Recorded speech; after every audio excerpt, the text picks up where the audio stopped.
The chevron locked with its characteristic mechanical clunk, and the seventh symbol flared brilliant white as the event horizon exploded outward in its violent whoosh before settling into the shimmering blue puddle that connected worlds across the galaxy. In the SGC gate room, 28 levels beneath Cheyenne Mountain, klaxons wailed as the incoming wormhole stabilized without a scheduled return from any SG team. Unscheduled off-world activation. The technician's voice crackled through the speakers. General George Hammond stepped to the control room window, his weathered face set in the expression of a man who'd seen too many surprises come through that ring. Behind the protective iris, 3 micrometers from the event horizon, something was trying to rematerialize. The system registered 2 distinct biological signatures: human standard, no gold Naquata markers, no weapons. Strange. Most unscheduled activations meant gold probes or worse. IDC? Hammond asked. Negative, sir. No signal. But the matter stream is fragmenting. Something's wrong with the wormhole physics. The objects are trying to rematerialize but can't complete the process through the iris. Major Samantha Carter leaned over the technician's shoulder, her astrophysicist's mind already calculating possibilities. General, I'm reading quantum fluctuations consistent with dimensional interference. This isn't a standard gate traveler. Whatever's trying to come through is being pulled from multiple points in spacetime simultaneously. Pulled from where, Major? I don't know, sir. But if we don't open the iris, the feedback could destabilize our gate. Hammond's jaw tightened. Opening the iris for unknown contacts violated every security protocol they had. But losing Earth's only Stargate would be worse. Open the iris. Security teams to the gate room. Shoot anything that looks at you wrong. The titanium barrier retracted with a pneumatic hiss. 2 men stumbled through the event horizon and collapsed onto the gate room ramp, gasping. The wormhole disengaged behind them with its trademark whoosh, the chevrons going dark. SF guards swarmed forward, P-90s leveled at the strangers' heads, red laser sights dancing across their backs. What stopped everyone cold wasn't the arrival itself, though dimensional displacement was exotic enough, but the fact that the 2 men were absolutely, impossibly identical. Both wore impeccable suits, now rumpled from dimensional travel. Both possessed the same dark skin, the same meticulously maintained goatee, the same calculating eyes that assessed the gate room's tactical layout even as they struggled to breathe. Both moved with the deliberate precision of men accustomed to absolute authority, even flat on their stomachs with assault rifles aimed at their skulls. One of them, the one in the charcoal gray suit, spoke first, his voice measured and utterly calm despite the circumstances. I assume this is Earth. United States military installation, judging by the uniforms and the rather impressive security protocols. My name is Stan Edgar. I'm not armed, and I'm very interested in discussing our mutual survival. The other, navy blue suit, slightly different tie, pushed himself to his knees with military efficiency, hands visible and non-threatening. Moff Gideon. Former Imperial Security Bureau. I recognize a command structure when I see one. We're not your enemies. At least, not yet.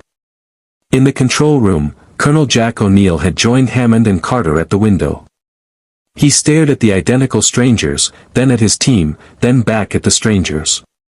Did we just get invaded by evil twins? Please tell me we didn't just get invaded by evil twins. I hate evil twins. They're not twins, sir, Carter said, studying her readings. The quantum signatures suggest they're from completely different dimensional origins. Parallel evolution. Cloning. I can't explain why they're identical, but they definitely arrived from separate universes through the same dimensional rift. TLC, standing with his staff weapon at parade rest, tilted his head fractionally. I have encountered many Jaffa who serve different system lords. Genetic templates are often replicated across worlds. But these 2 possess no Naquata in their blood. They are human. Human evil twins, O'Neill muttered. So much better. On the gate room floor, Edgar and Gideon had been hauled to their feet, hands zip-tied behind their backs. They stood with identical posture, shoulders square, chins level, expressions betraying neither fear nor aggression. Just patient calculation. Jonas Quinn, the newest member of SG-1 following Daniel Jackson's ascension, studied them with the outsider's perspective that still sometimes caught details others missed. General Hammond, they're not acting like prisoners. Look at their eyes. They're cataloging everything: personnel count, weapon types, architectural exits, command hierarchy based on who's giving orders. These aren't scientists or explorers. These are predators. Hammond's voice came through the speaker system, filling the gate room with command authority. Gentlemen, I'm General George Hammond, United States Air Force, commander of this facility. You've arrived through the Stargate into a secure military installation. You will be taken to holding cells, medically examined, and interrogated. How you're treated depends entirely on your cooperation. Do you understand? Edgar and Gideon exchanged a glance, the wordless communication of two minds thinking in perfect synchronization despite having just met. Edgar spoke. We understand completely, General. We would do exactly the same in your position. However, I should inform you that we possess strategic intelligence regarding empire building, corporate control structures, and the manipulation of large-scale institutional frameworks. Given what little I've observed of your operation, you're facing threats that require more than military solutions. Gideon continued seamlessly, as if they'd rehearsed.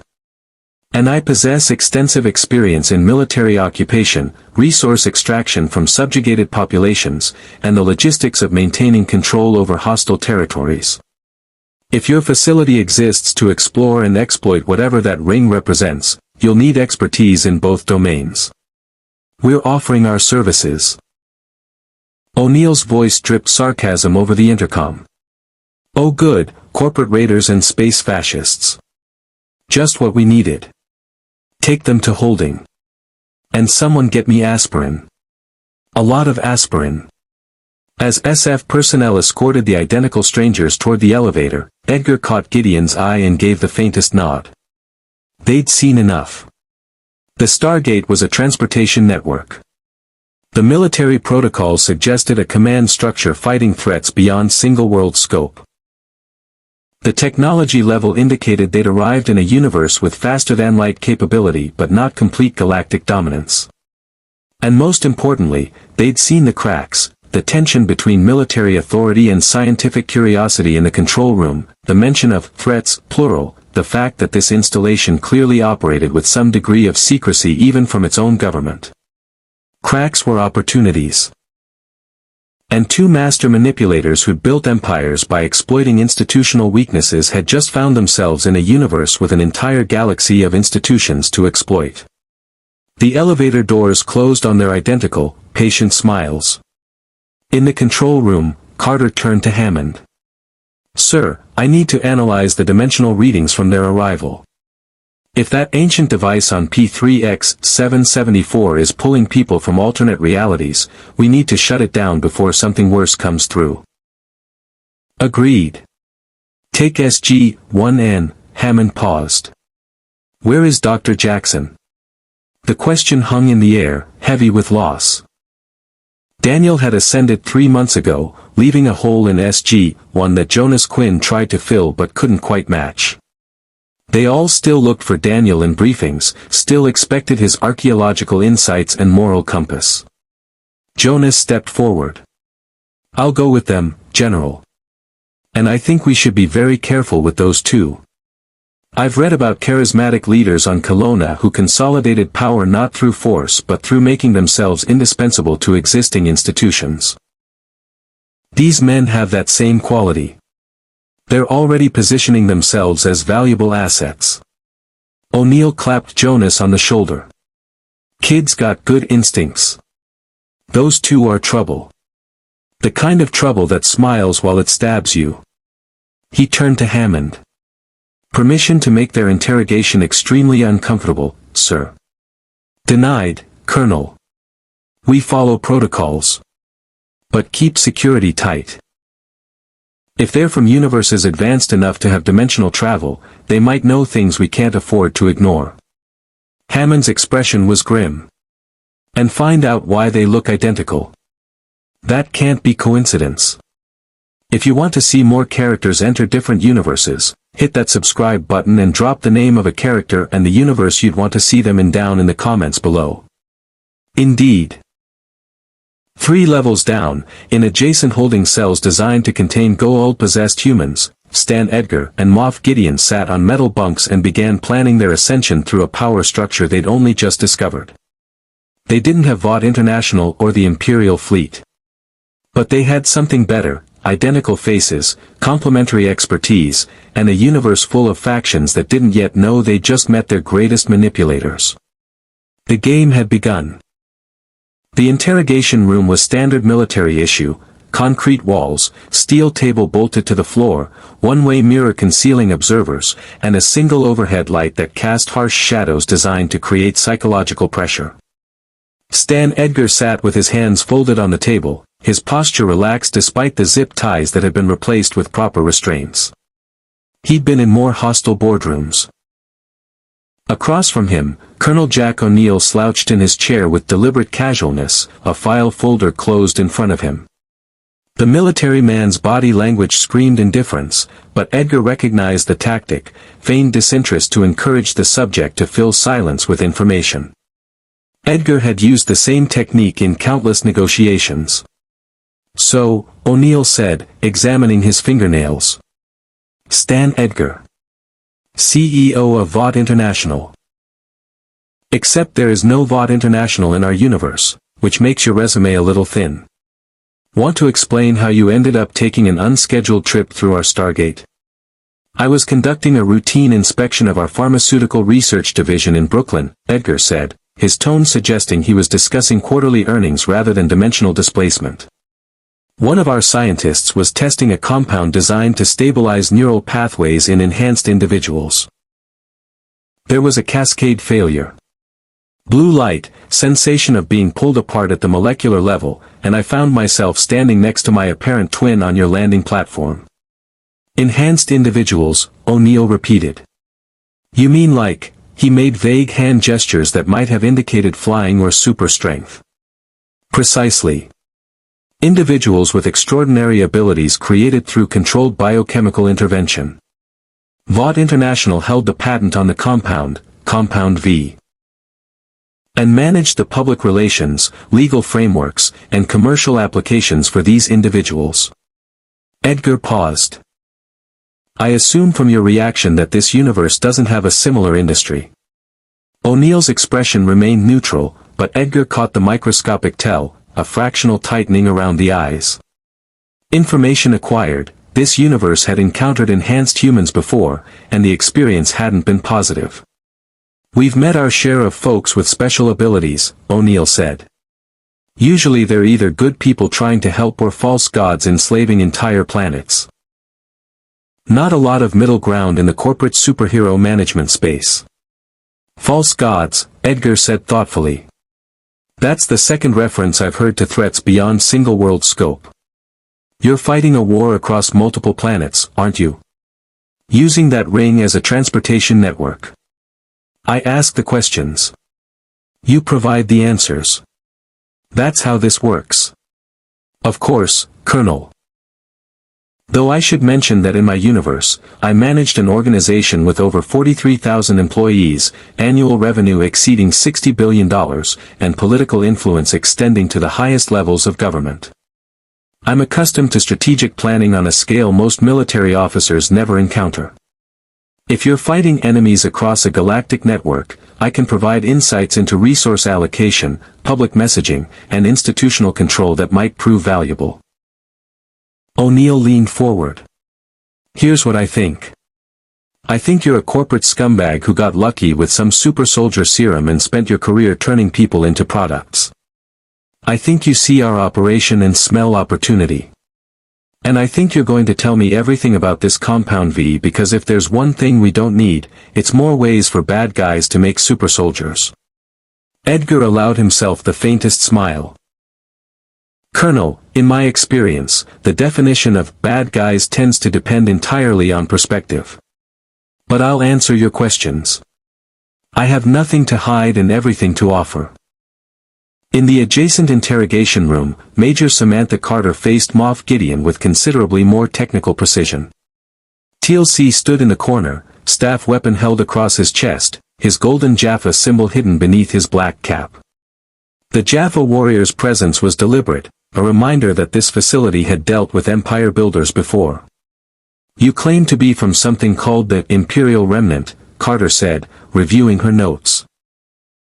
A military faction following the collapse of a galaxy-spanning empire. The Galactic Empire, you called it. Correct, Major. Gideon's voice carried military crispness that Carter recognized from career officers. I served the Empire for 30 years, rising to the rank of Moff, a regional governor with full military authority. After the Empire's defeat, I commanded a fleet and maintained Imperial order in my sector. We possess technology your civilization has likely never imagined. Hyperspace travel. Planetary defense shields. Automated soldiers that required no food, no sleep, no moral concerns. Dark troopers, Carter said. You mentioned them to the guards. Describe them. Gideon's expression showed approval at her directness. Third-generation Dark Troopers were 2-meter-tall droids encased in black armor, powered by advanced repulsor technology. Impervious to conventional weapons, capable of operating in vacuum, and utterly loyal. Each unit could eliminate an entire platoon of organic soldiers. He paused. I'm telling you this because I suspect you already have similar technology, or you've encountered civilizations that do. Your reaction suggests familiarity with automated warfare. Carter's poker face was better than O'Neill's, but Gideon caught it anyway, the brief glance toward TLC, the fractional tension in her shoulders. They'd fought mechanical enemies before. Recently, perhaps. And the experience had cost them. The replicators, TLC said quietly. You speak of warriors without souls, programmed only to consume and replicate. We have encountered such enemies. They nearly destroyed the Asgard. Asgard, Gideon repeated, filing the name away. Another faction in your conflict. Tell me, Major Carter, how many different civilizations are involved in this war you're fighting? I'm the one asking questions, Mr. Gideon. Moff Gideon. The rank still applies even without the fleet. He leaned back, mirroring her analytical posture. But you should know that in my universe, I spent 3 decades studying the methods by which the Empire maintained control over millions of star systems. Occupation protocols. Suppression of rebellion. The strategic application of fear versus the strategic cultivation of cooperation. If you're operating a covert military installation with access to interstellar travel, you're almost certainly facing insurgencies, hostile governments, and the constant challenge of maintaining operational security while pursuing aggressive expansion. Carter's eyes narrowed. What makes you think we're expanding? You're human, Major. Humans explore. Humans expand. Humans take what they believe is rightfully theirs and justify it through moral frameworks that conveniently align with strategic interests. Gideon's tone carried no judgment, only observation. The Empire did the same. Every government does. The only question is whether you're competent at it. The Tauri do not conquer, TLC said, his voice carrying the weight of absolute certainty. We forge alliances with those who wish freedom from false gods. We seek knowledge, not dominion. False gods again, Gideon noted. You'll have to explain that term. In my experience, the distinction between gods and sufficiently advanced technology is largely semantic. In the control room, Hammond watched both interrogations on split-screen monitors while Jonas Quinn stood beside him, absorbing every detail with the intensity of someone still learning Earth's methods. They're good, Jonas said. Really good. Edgar's playing the reasonable businessman, offering expertise in exchange for consideration. Gideon's positioning himself as the military strategist who understands the ugly necessities of war. They're working together even though they're in separate rooms. How can you tell? Hammond asked. The timing. Edgar mentioned resource allocation and institutional control at almost the exact moment Gideon brought up occupation protocols and operational security. They're covering complementary skill sets, making themselves appear indispensable to different aspects of your operation. It's a coordinated strategy. Hammond grunted. The kid was sharp, even if he still lacked Daniel's archaeological expertise. What's your assessment? On Kelowna, we had a political advisor named Draylock who consolidated power by making herself essential to every faction simultaneously. No one could act without consulting her. Eventually, she was more powerful than the Planetary Council itself. Jonas turned from the monitors. These two are doing the same thing, except they have the advantage of being identical. They can literally be in two places at once, covering twice as much ground. Recommendations? Don't underestimate them. They arrived here with nothing, no weapons, no resources, no knowledge of our universe, and within an hour they've already begun mapping our power structures and offering services we didn't know we needed. That's not luck. That's predatory intelligence. On the monitors, O'Neill was wrapping up his session with Edgar. Okay, here's the deal. You and your twin are guests of the United States Air Force until we figure out what to do with you. That means you get a slightly less terrible cell, 3 meals a day, and absolutely zero access to anything more interesting than yesterday's cafeteria menu. If you're lucky and cooperative, maybe we let you see sunlight again sometime this year. Edgar nodded as if O'Neill had just proposed reasonable contract terms. I understand, Colonel. Though I should mention, my twin and I have had 30 seconds of conversation total since arriving. We don't know each other, we're not working together, and we're just as confused by our identical appearance as you are. You might consider that whoever or whatever pulled us here wanted you to think we're coordinating. Division sewing is an effective tactic. O'Neill paused at the door. Nice try. But if you weren't working together, you wouldn't have felt the need to say that. He left without waiting for a response. In the other room, Carter was finishing with Gideon. We'll be analyzing the dimensional readings from your arrival. If there's any way to send you back to your universe, we'll find it. I'm not certain I want to return, Gideon said. The Empire is gone. My fleet was scattered. I was a wanted war criminal being hunted by a Mandalorian and a child with extraordinary abilities. This universe, whatever its dangers, represents a fresh start. He met her eyes. I'm a practical man, Major Carter. I'm offering my services because I understand the value of having a place in a functioning power structure. Use me or don't, but don't waste me. After both interrogations concluded, SG-1 assembled in the briefing room with Hammond. The general looked at each of his officers in turn. Assessments. They're dangerous, O'Neill said immediately. Edgar's a sociopath in a suit, and Gideon's a military dictator without an army. Bad combination. They're intelligent, Carter added.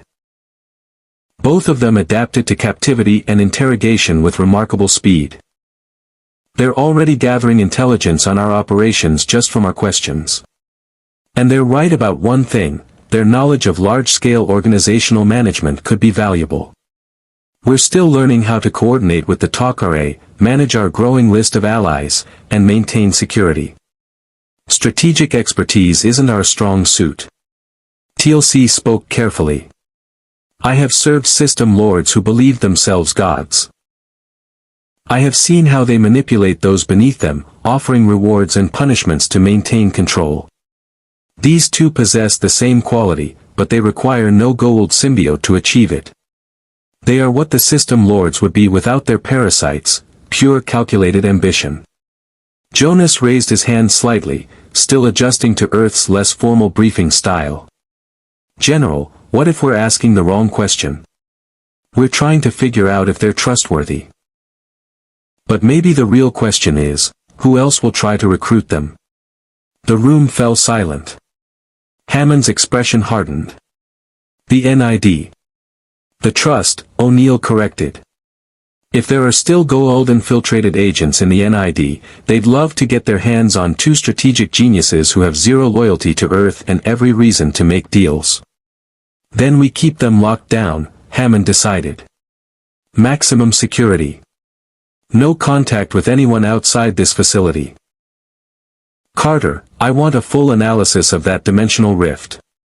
If there's an ancient device pulling people from alternate realities, we need it shut down before something worse arrives. Yes, sir. SG-1 can gate to P3X-774 within the hour.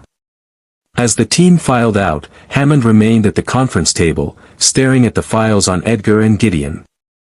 Two identical men from different universes, both master manipulators, both offering exactly what they knew a military organization would value.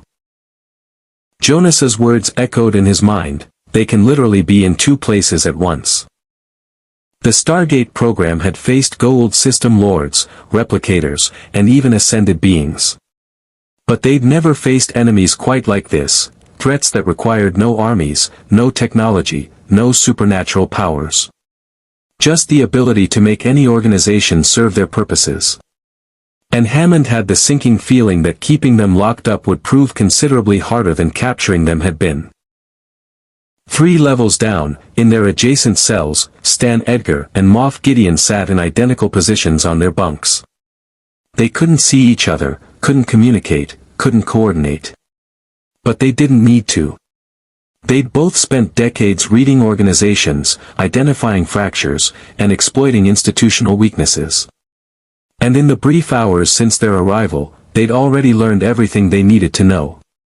This facility, the SGC, they'd called it, was at war. Multiple fronts, multiple enemies, multiple allied factions with competing interests. The organization was stretched thin, operating in secrecy, and making compromises that suggested desperation beneath the military professionalism. Perfect. All they needed now was patience. Someone would come asking for their expertise. Someone always did when empires were being built and moral lines were becoming inconveniently flexible. The game hadn't just begun. It had already entered its second phase. P3X-774 was a dead world. SG-1 materialized on a planet with rust-red sand stretching to every horizon, the sky a sickly amber from atmospheric dust that hadn't settled in millennia. 300 meters from the Stargate stood the remnants of an ancient outpost, white stone weathered to gray, geometric architecture that suggested function over aesthetics, and the faint hum of technology that had outlasted its creators by 10,000 years. Well, this is cheerful, O'Neill muttered, adjusting his sunglasses against the glare. Ancient ruins on a dead planet. Why can't we ever find ancient beach resorts on tropical planets? Carter was already scanning with her modified Goa'uld long-range scanner, the device retrofitted to detect ancient technology signatures. Sir, I'm reading massive energy fluctuations from inside the structure. Whatever's in there is still active and drawing power from. I'm not sure. There's no obvious power source, but the energy readings are consistent with zero-point energy extraction. A ZPM? Jonas asked, hiking his pack higher on his shoulders. The former Colonan scientist still approached every mission with barely contained enthusiasm that sometimes reminded O'Neill of a younger, less cynical Daniel Jackson. Sometimes. When the light hit just right and O'Neill had consumed enough coffee to tolerate optimism. Possibly. Or something more exotic. The ancients experimented with technologies we're still discovering. Carter started toward the structure, her P-90 held at low ready. SG-11 only conducted a preliminary survey before the dimensional event. They didn't penetrate beyond the outer chamber. TLC took point, his staff weapon charged and ready. The Jaffa's treponin-sustained immune system had replaced his dependence on a Goa'uld symbiote, but his warrior instincts remained sharp as ever. Major Carter, would such a device be capable of traversing the barriers between universes intentionally? The quantum mirror could, Carter said, referencing the ancient device they discovered years ago that allowed travel to alternate realities. But that required deliberate activation and specific targeting. What happened yesterday was more like a dimensional implosion, pulling matter from multiple realities simultaneously to a single convergence point. And that convergence point happened to be our gate room, O'Neill said. Lucky us. They entered the ancient structure through an archway whose door had long since eroded to dust. Inside, the temperature dropped 15 degrees, and the light shifted to the cool blue-white of ancient technology. The walls were covered in the flowing script of the ancients, the language Daniel had spent years learning and that Jonas was still struggling to master. Jonas stopped at a wall panel, his hand hovering over the symbols. Colonel, these inscriptions, they're not standard ancient. The grammatical structure is similar, but the terminology is more abstract.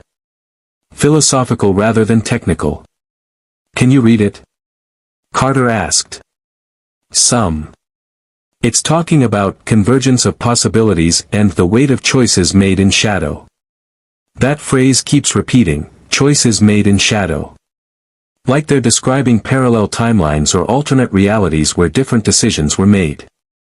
Jonas's expression grew troubled. General, I think this wasn't an accident. The ancients built this device to study what they called shadow selves, versions of individuals who made different moral choices in different universes. O'Neill lowered his sunglasses to give Jonas the full force of his skeptical stare. You're telling me the ancients built an interdimensional fishing rod that specifically catches evil twins? Not evil necessarily. Just divergent. People who represent what someone could have become under different circumstances. Jonas turned back to the wall. The inscription says the device was designed to illuminate the cost of moral compromise by presenting its culmination. Oh, for crying out loud, O'Neill muttered. So the ancients built a machine to give us object lessons about ethics by pulling corporatized fascists through our Stargate. That tracks. That absolutely tracks for them. Carter had moved deeper into the structure, following her scanner toward the energy source. Sir, you should see this. The central chamber was dominated by a spherical device suspended in mid-air, rotating slowly on invisible axes. Its surface was covered in the same flowing ancient script, but sections glowed with active power, blue energy pulsing through channels carved into the metal. Beneath it, carved into the stone floor, was a star map showing thousands of gate addresses. But it wasn't the device itself that made the team stop cold. It was the holographic display projecting from it. Images of dozens of individuals suspended in crystalline clarity. Men and women of various ages and species, each labeled with coordinates and timestamps.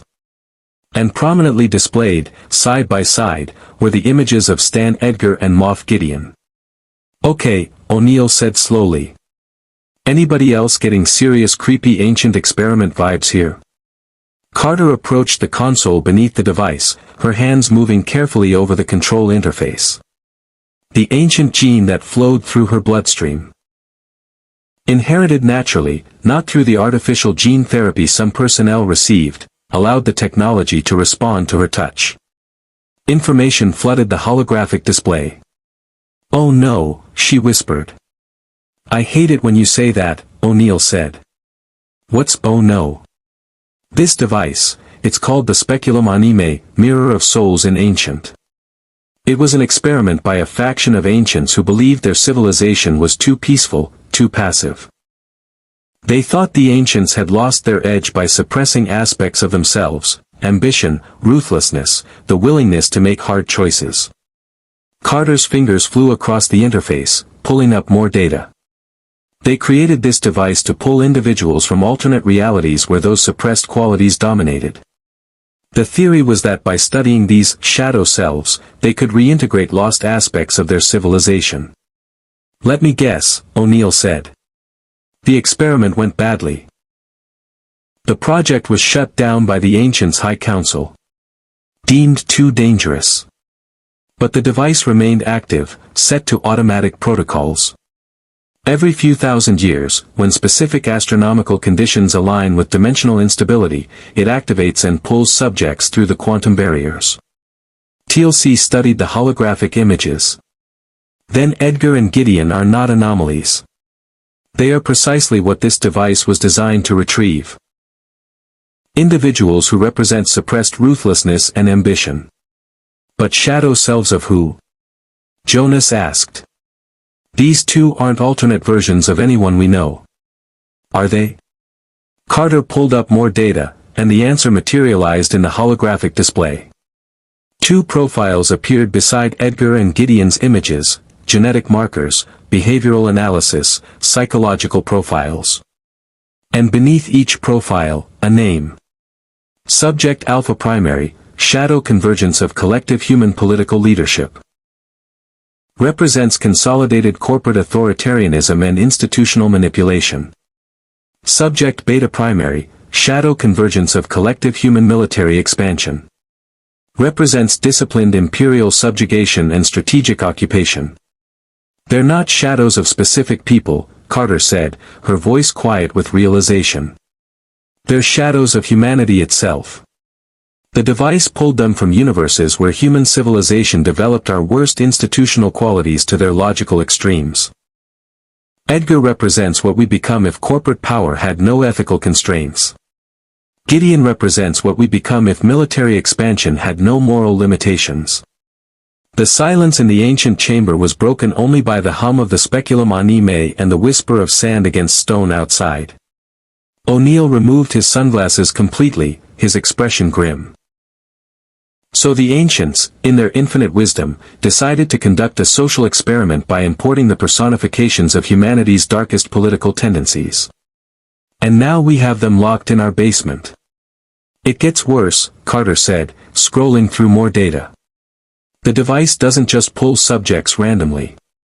It targets them to specific locations where their particular qualities would create maximum educational impact. It sent Edgar and Gideon specifically to us because we're at a crossroads, Jonas finished, reading the ancient text flowing across the display. The inscriptions say the speculum activates when civilizations reach critical decision points about their own nature. The ancients believe that confronting your shadow self, what you could become under the worst circumstances, helps you consciously choose a better path. Or, TLC said quietly, it destroys you by introducing precisely the corruption you are least prepared to resist. O'Neill holstered his weapon and turned to face his team. Okay, new plan. Carter, can we shut this thing down? I can try, but sir, there are dozens of other subjects in the database. If we shut it down now, they're trapped in dimensional transit. Permanently. The device would need to complete its current cycle before I could safely power it down. How long is a cycle? Carter checked the ancient calculations, her expression growing more troubled. Based on the astronomical alignments. 6 months. Maybe 8. 8 months, O'Neill repeated flatly. We have to keep Edgar and Gideon contained for 8 months while they systematically work on corrupting our operation, and then more people like them might show up anyway. Not like them specifically, Jonas clarified. The device targets different shadow aspects. We might get someone who represents humanity's scientific arrogance without ethical consideration. Or our religious zealotry. Or our... I get the picture. It's a parade of human awfulness coming to a gate room near us. O'Neill activated his radio. Hammond, this is O'Neill. You're not going to like this. Back at the SGC, Hammond listened to the mission report with the expression of a man calculating the tactical nightmare he'd just inherited. When O'Neill finished, the general was quiet for a long moment. So we can't send them back, and shutting down the device might kill them along with potential future arrivals. Recommendations? We keep them locked down, sir, Carter's voice came through clearly despite the distance. The device was designed to be educational, not destructive. The ancients never intended for the shadow subjects to actually integrate into the target civilization, just to serve as examples of what to avoid. If we isolate Edgar and Gideon completely, their impact is minimized. Hammond wasn't convinced. He'd spent 3 decades in the Air Force learning that plans never survived first contact with reality. "Colonel, what's your assessment?" O'Neill's sigh was audible across 20,000 light-years. "Honestly, sir. I think we're screwed. You can't keep that level of smart locked in a box indefinitely. They'll find a way to be useful, to make themselves indispensable, and then we'll have 2 master manipulators with access to classified information about interstellar war and ancient technology. It's not a question of if they escape containment, it's a question of when." In his office at the SGC, Hammond stared at the security monitor showing Edgar and Gideon in their separate cells.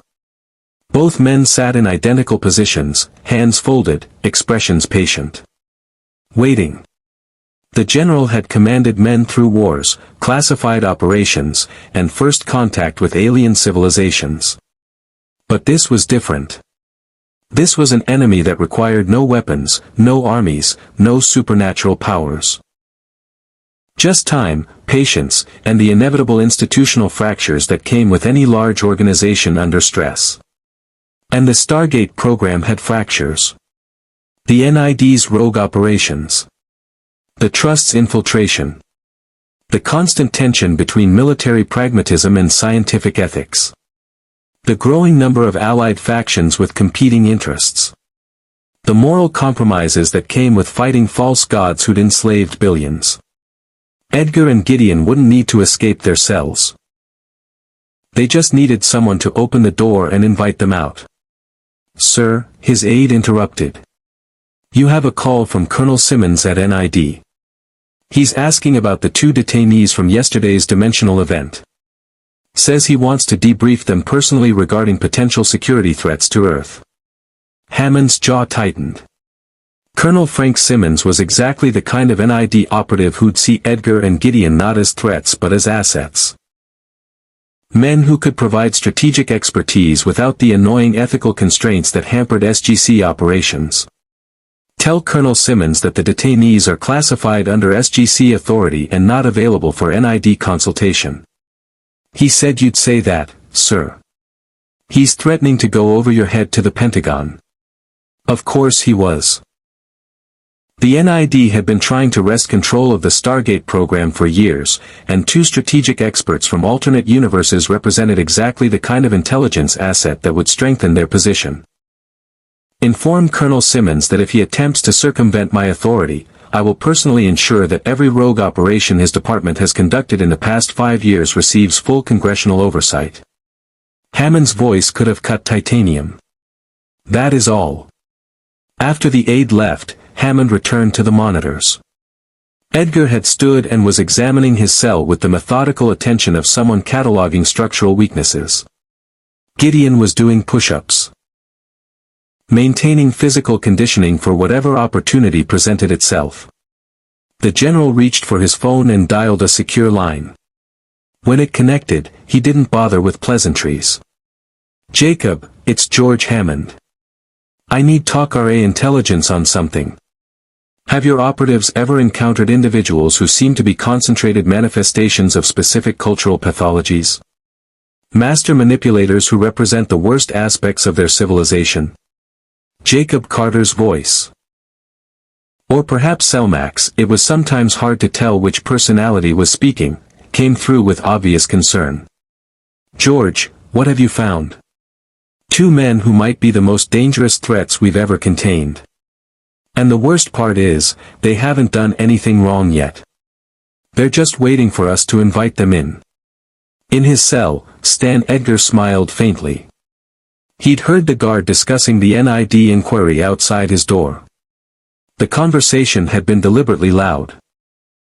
Someone wanted him to know he had potential allies beyond the SGC's rigid military structure. Perfect. The first crack had appeared. Now it was just a matter of time before someone realized that keeping 2 strategic geniuses locked in cells while fighting a galactic war was a waste of valuable resources. All he and his identical twin needed to do was wait for someone pragmatic, or desperate, enough to open the door. Colonel Frank Simmons arrived at the SGC 3 days later with authorization from the Pentagon that Hammond couldn't legally refuse. The NID officer was everything the general despised about intelligence operatives: slick smile, expensive suit under his officer's uniform, and the absolute certainty that rules were suggestions for lesser men. "General Hammond," Simmons said, extending his hand with practiced Washington charm. "I appreciate your cooperation on this matter. I understand you have concerns about NID involvement, but I assure you we're all on the same team." Hammond shook the hand because protocol demanded it, but his grip was perfunctory. "Colonel Simmons, the detainees are classified assets under SGC authority. Your presence here is noted and tolerated, but make no mistake, this is my facility and my command." "Of course, General. I'm merely here to conduct a threat assessment." Two individuals from alternate universes with expertise in institutional control and military occupation represent potential intelligence goldmines. We'd be negligent not to explore what they know about organizing large-scale operations. Simmons's smile never wavered. "After all, we're fighting a war against technologically superior enemies who've enslaved half the galaxy. Perhaps it's time we learn from people who understand subjugation and control from the inside." The words were carefully chosen, and Hammond recognized the implicit criticism, that the SGC's moral high ground was a luxury Earth couldn't afford when facing extinction. 30 minutes, Hammond said coldly. "You may interview each subject separately, with SGC personnel present.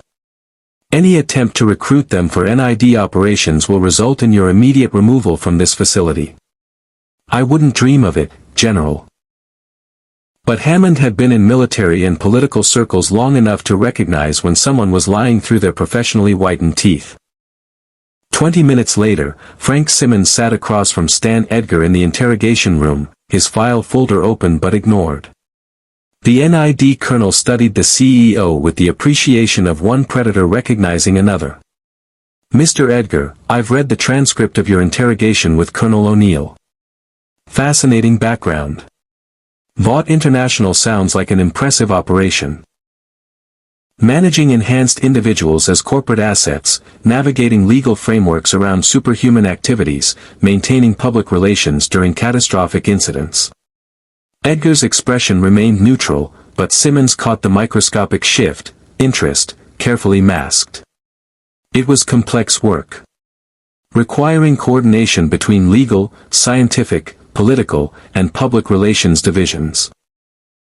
Most people underestimate the logistical challenges of managing individuals with godlike powers within a democratic framework. "Godlike powers," Simmons repeated thoughtfully. "That's an interesting phrase. The SGC has encountered actual gods, or beings who claim to be gods. The Goa'uld. Parasitic aliens who take human hosts and rule over populations through fear and technology masquerading as divine power. Colonel O'Neill mentioned false gods during my interrogation. I assume you're fighting these Goa'uld?" "Fighting, containing, negotiating with, it depends on the system lord. Some are genocidal maniacs. Others are pragmatic enough to work with when our interests align." Simmons leaned forward. "The problem is that the SGC operates under strict moral guidelines. They refuse to use Goa'uld technology even when it would save lives. They won't make strategic alliances with less hostile system lords because of ethical concerns. They tie their own hands while our enemies exploit every advantage." Edgar said nothing, which was itself a response. His silence invited Simmons to continue revealing his position. "The NID has a different philosophy. We believe Earth's survival requires pragmatism over principles. If Goa'uld technology can be reverse-engineered to protect our planet, we use it. If a system lord can be manipulated into fighting another system lord, we manipulate. We do what's necessary." Simmons paused. "Men like you and your twin understand this. You've built empires by making hard choices that others were too squeamish to make. Empires that no longer exist," Edgar pointed out. I'm a refugee with no resources and no legal standing in this universe. Whatever expertise I possess is purely theoretical here. Unless someone gave you the opportunity to apply that expertise. Simmons pulled a document from his folder, not official SGC paperwork, Edgar noted, but something printed on different letterhead. The NID could use strategic consultants. People who understand organizational control, resource management, and the practical applications of advanced technology without emotional attachments to ethical frameworks that might prove limiting. You're offering me employment. I'm offering you relevance. You can sit in a cell for the next 6 months while the SGC debates your moral status, or you can help Earth survive against enemies that outnumber us 1,000,000 to 1. Your choice. Edgar folded his hands on the table, his expression thoughtful. Colonel Simmons, in my universe, I spent 30 years building Vought International into the most powerful corporation on Earth. I did it by understanding one fundamental truth. The people who claim to want your help always want something else. What do you actually want from me? Simmons's smile turned genuine, predatory, but genuine. I want you to tell me how to control superhumans without the public ever knowing we're doing it. Because Earth is about to have a lot of enhanced individuals very soon, and the SGC's approach of treating them as allies and equals is going to create chaos. Someone needs to manage that situation properly. The implications hung in the air between them. Enhanced individuals. Soon. The SGC had access to gold sarcophagus technology, ancient gene therapy, alien enhancement methods. And Simmons was planning to create controlled superhumans for NID operations. Edgar knew an opportunity when he saw one. I'd need to see your current operational structure. Asset management protocols. Legal frameworks for enhanced individuals. And I'd need assurance that I'm consulting, not being studied as a specimen. Done. I'll have the paperwork processed today. Welcome to Earth's actual defense program, Mr. Edgar. The one that wins wars instead of debating how to fight them. 3 cells down, Moff Gideon received a different visitor, but the conversation followed a remarkably similar trajectory. Colonel Simmons entered with the same practice charm, the same file folder, the same predatory assessment. But his approach to Gideon was adjusted, less corporate, more military. Moff Gideon, your service record is impressive. 30 years in the Imperial military, rising to regional governorship, commanding fleets during occupation of hostile territories. That's the kind of experience Earth desperately needs right now. Gideon's expression revealed nothing. Experience in subjugating rebellious populations and extracting resources from occupied worlds. Not typically qualities that democratic militaries value. Perhaps not publicly. But in practice. Simmons pulled out reconnaissance photos. Planets scarred by gold bombardment, populations enslaved, civilizations destroyed. This is what we're fighting. The Goa'uld have occupied thousands of worlds for millennia. They've perfected the art of subjugation. And the SGC's approach, liberating one planet at a time, trying to foster democratic governments, respecting local sovereignty, is hopelessly inadequate. You want to fight imperialism with imperialism. I want to fight imperialism with competence. The Goa'uld maintain control through fear, overwhelming force, and the systematic suppression of rebellion. We need someone who understands those methods to help us counter them. Or, Simmons paused deliberately. To apply them ourselves when necessary. Gideon leaned back, his military bearing evident even in the prison jumpsuit. Colonel, I commanded star destroyers and governed entire sectors through military occupation. I understand the mechanics of empire.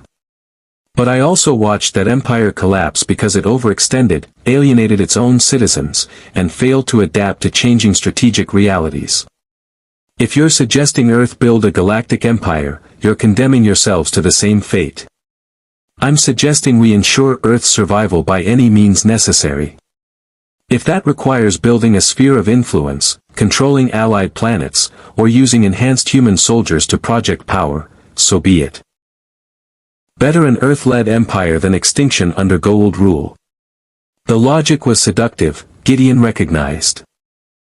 We have our own facilities, our own research programs, and our own acquisition methods for alien technology. We're developing enhanced human soldiers using technologies the SGC considers too dangerous or unethical. We need someone with your experience to help design training protocols, occupation strategies, and methods for maintaining control over enhanced individuals who might decide they don't want to follow orders. You're building dark troopers, Gideon said quietly. Human ones. We're building Earth's future. And we need someone who's commanded similar forces to ensure they remain loyal and effective. Interested? In the SGC control room, Major Carter watched both interrogations with growing alarm. She'd been monitoring the security feeds as per Hammond's orders, expecting Simmons to conduct standard threat assessments. Instead, she was witnessing active recruitment. General Hammond to the control room, immediately, she said into her radio.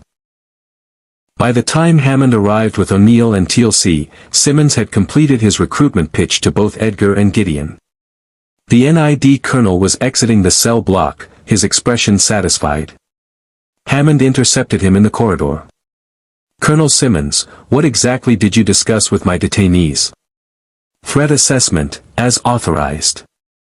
Both subjects possess strategic intelligence that could prove valuable to Earth's defense.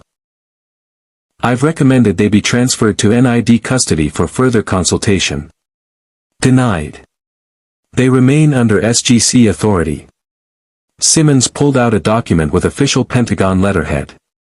I'm afraid that's not your decision anymore, General. I have authorization from the Joint Chiefs to transfer both subjects to an NID facility for enhanced interrogation and strategic consultation. They'll be moved within the hour. Hammond read the document, his expression darkening. The authorization was legitimate, signed by people who outranked him and who'd been growing increasingly frustrated with the SGC's cautious approach to alien technology acquisition. You can't do this, Carter said. Those two are classified under the ancient device protocols. Moving them before we understand the dimensional mechanics could. Could what, Major? Kill them? They're already displaced from their home universes. Whether they die here or at a NID facility makes little difference to their situation. Simmons's tone turned condescending. The adults are making decisions now. The SGC has had its chance to use these assets. Now it's our turn. O'Neill stepped forward, his hand resting casually on his sidearm. You know what I love about NID? You guys always think you're the smartest people in the room. Right up until the Goa'uld you're secretly negotiating with plants a symbiote in your brain or the super soldier project goes haywire and kills everyone in the facility. Your concern is noted, Colonel. But irrelevant. Simmons gestured to the NID security team that had accompanied him. 6 operatives in tactical gear, armed and professional. Gentlemen, retrieve the detainees. We're leaving. TLC moved to block the corridor, his staff weapon charged. General Hammond has denied your request. You will not remove the prisoners.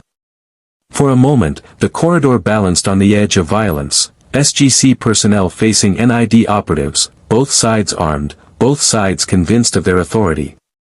Hammond's voice cut through the tension. Stand down, TLC.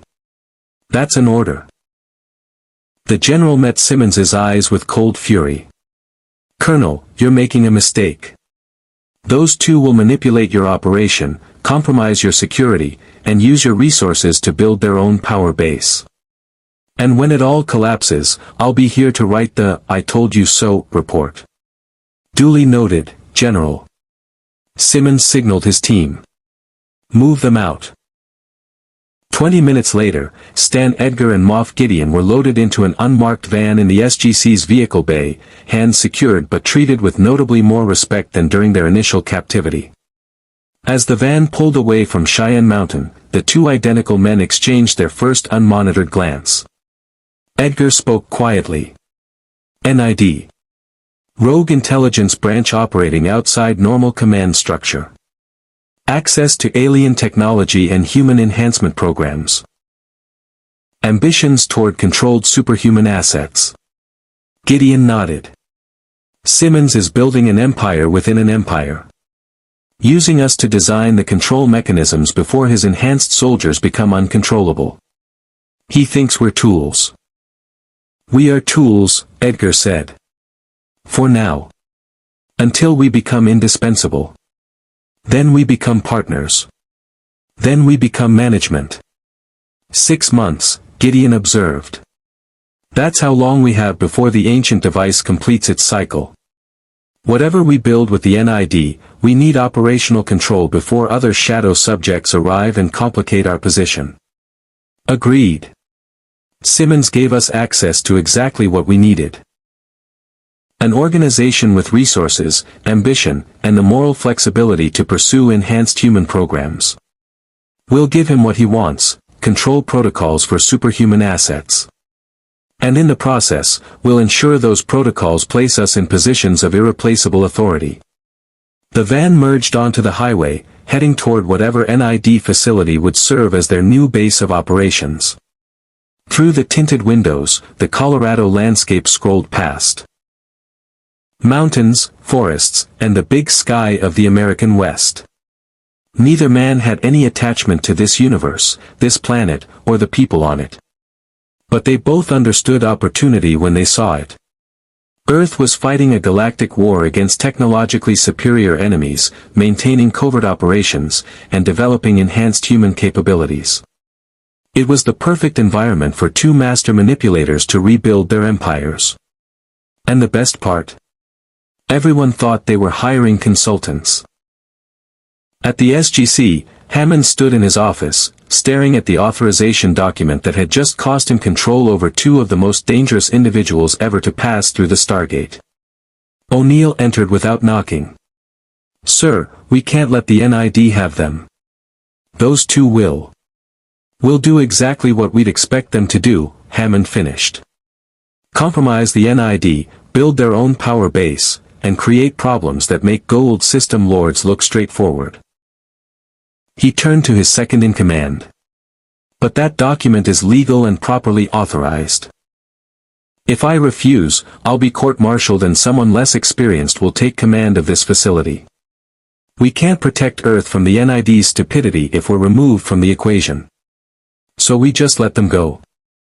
Let Edgar and Gideon waltz into the NID and start building their evil empire." Hammond picked up his phone. "No. We document everything, maintain surveillance where possible, and prepare for the inevitable moment when this all comes crashing down. And Jack?" The general's expression was grim. "Start preparing SG-1 for a mission you're not going to like.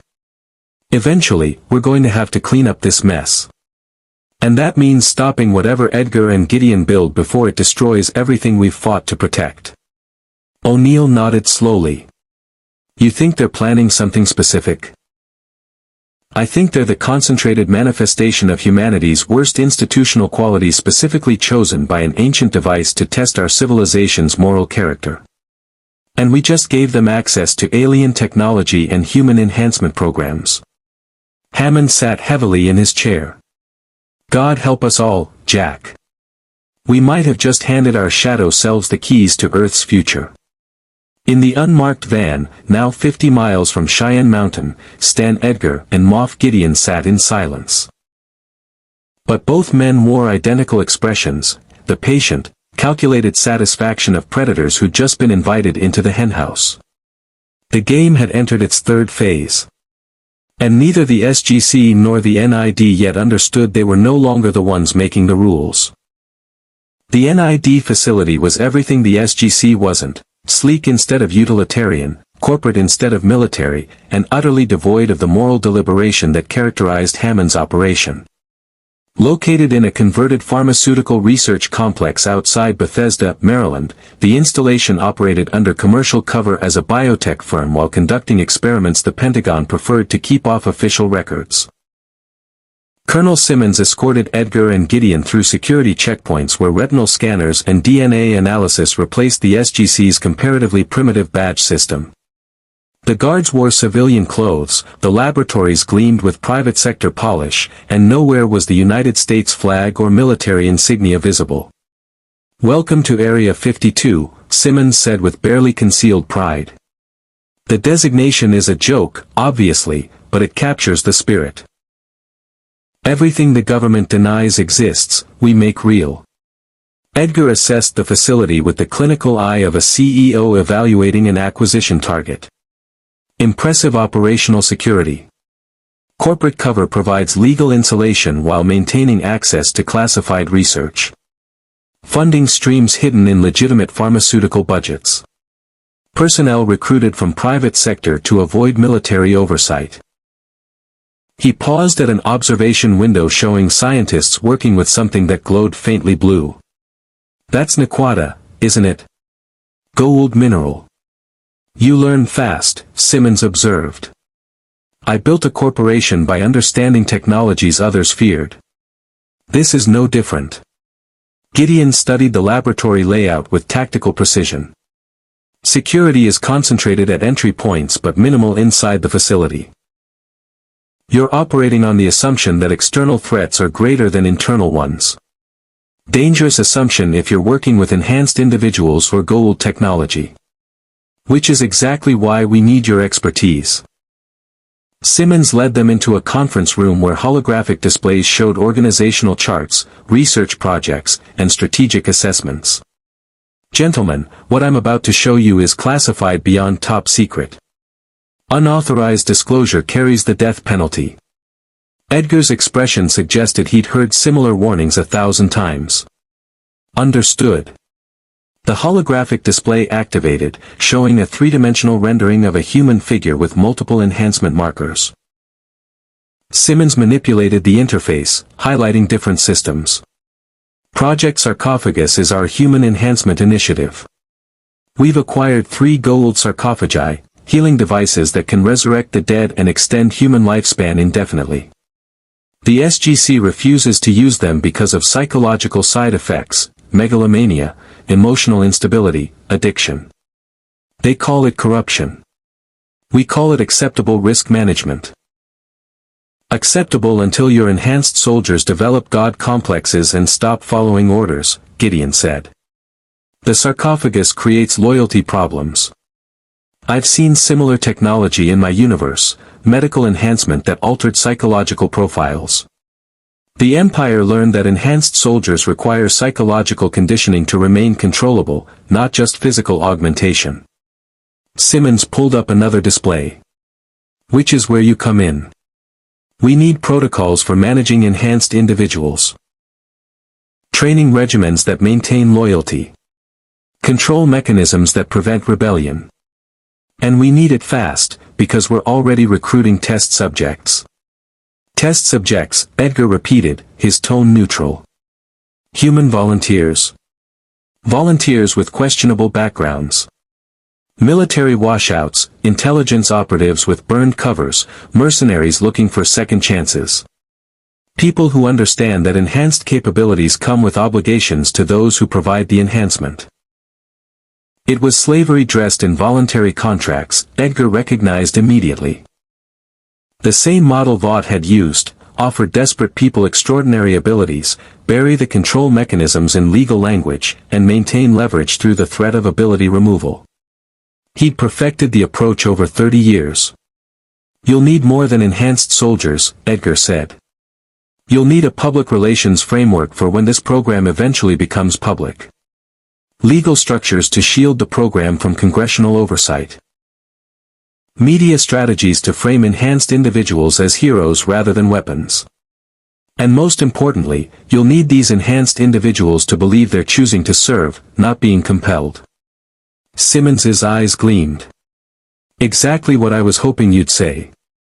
Gideon examined the organizational charts.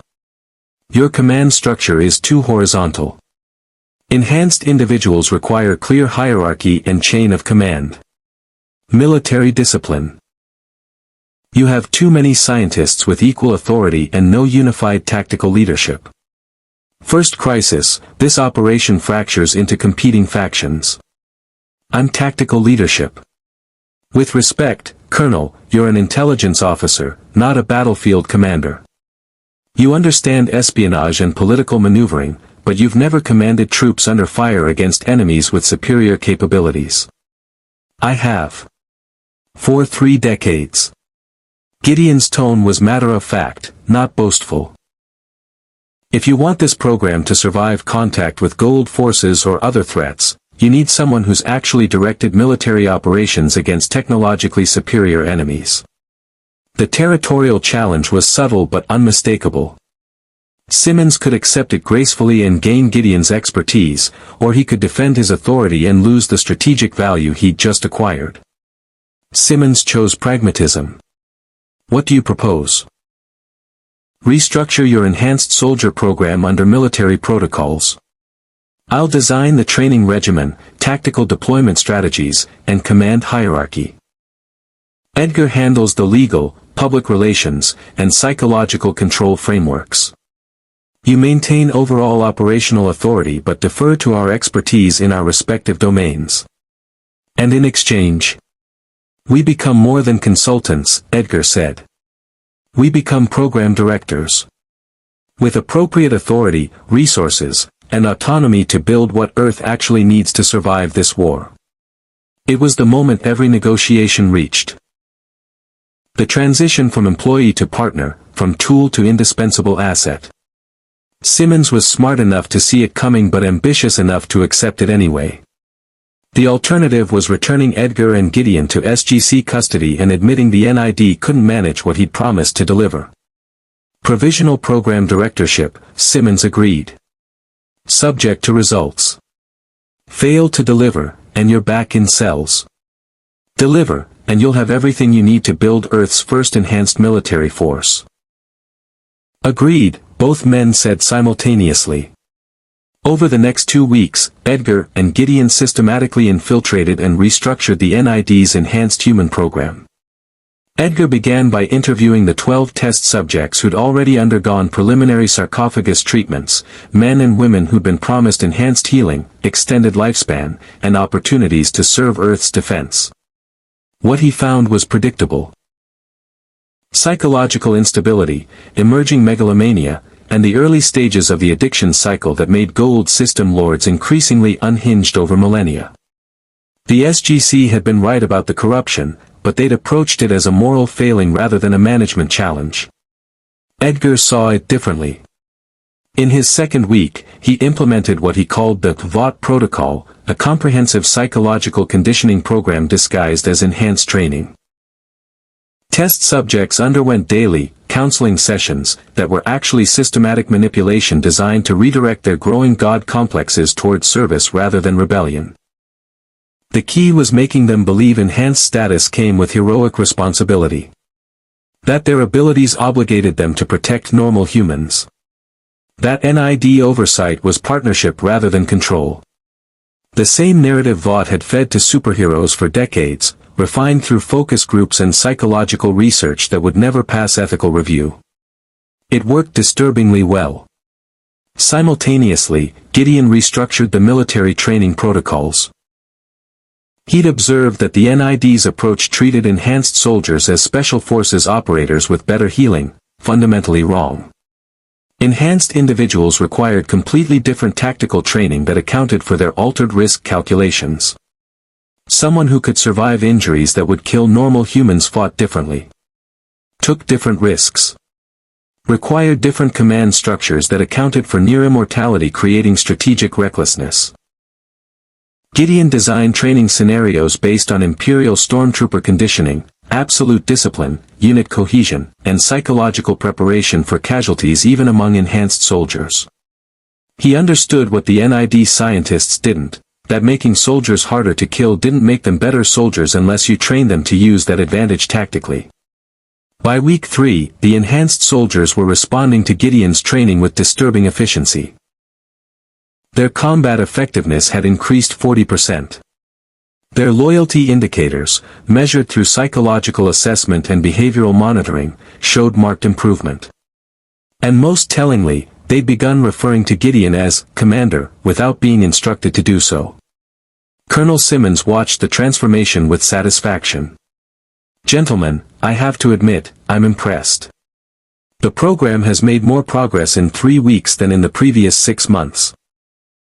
The Joint Chiefs are asking for progress reports. They want to see demonstrations. Too early, Edgar said immediately.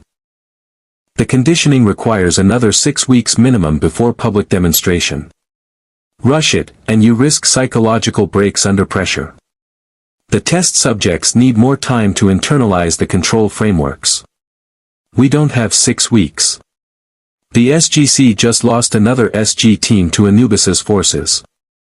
The Joint Chiefs want solutions now, not eventually. Gideon leaned back in his chair. Then show them what we have, but control the demonstration parameters. Select the most stable test subjects. Design scenarios that showcase capability without exposing the incomplete conditioning. Make it impressive enough to secure more funding and authority, but not so impressive that oversight increases. It was the kind of calculated risk that separated competent operators from great ones, knowing exactly how much to reveal to advance your position without exposing vulnerabilities. I'll arrange the demonstration for next week, Simmons decided. Joint Chiefs, selected Pentagon oversight, and possibly some IOA representatives. Make it count. After Simmons left, Edgar and Gideon remained in the conference room. They'd maintained professional distance during work hours, plausible deniability if accusations of coordination arose, but now, alone, they could speak freely. The ancient device's cycle completes in 4 months, Edgar noted.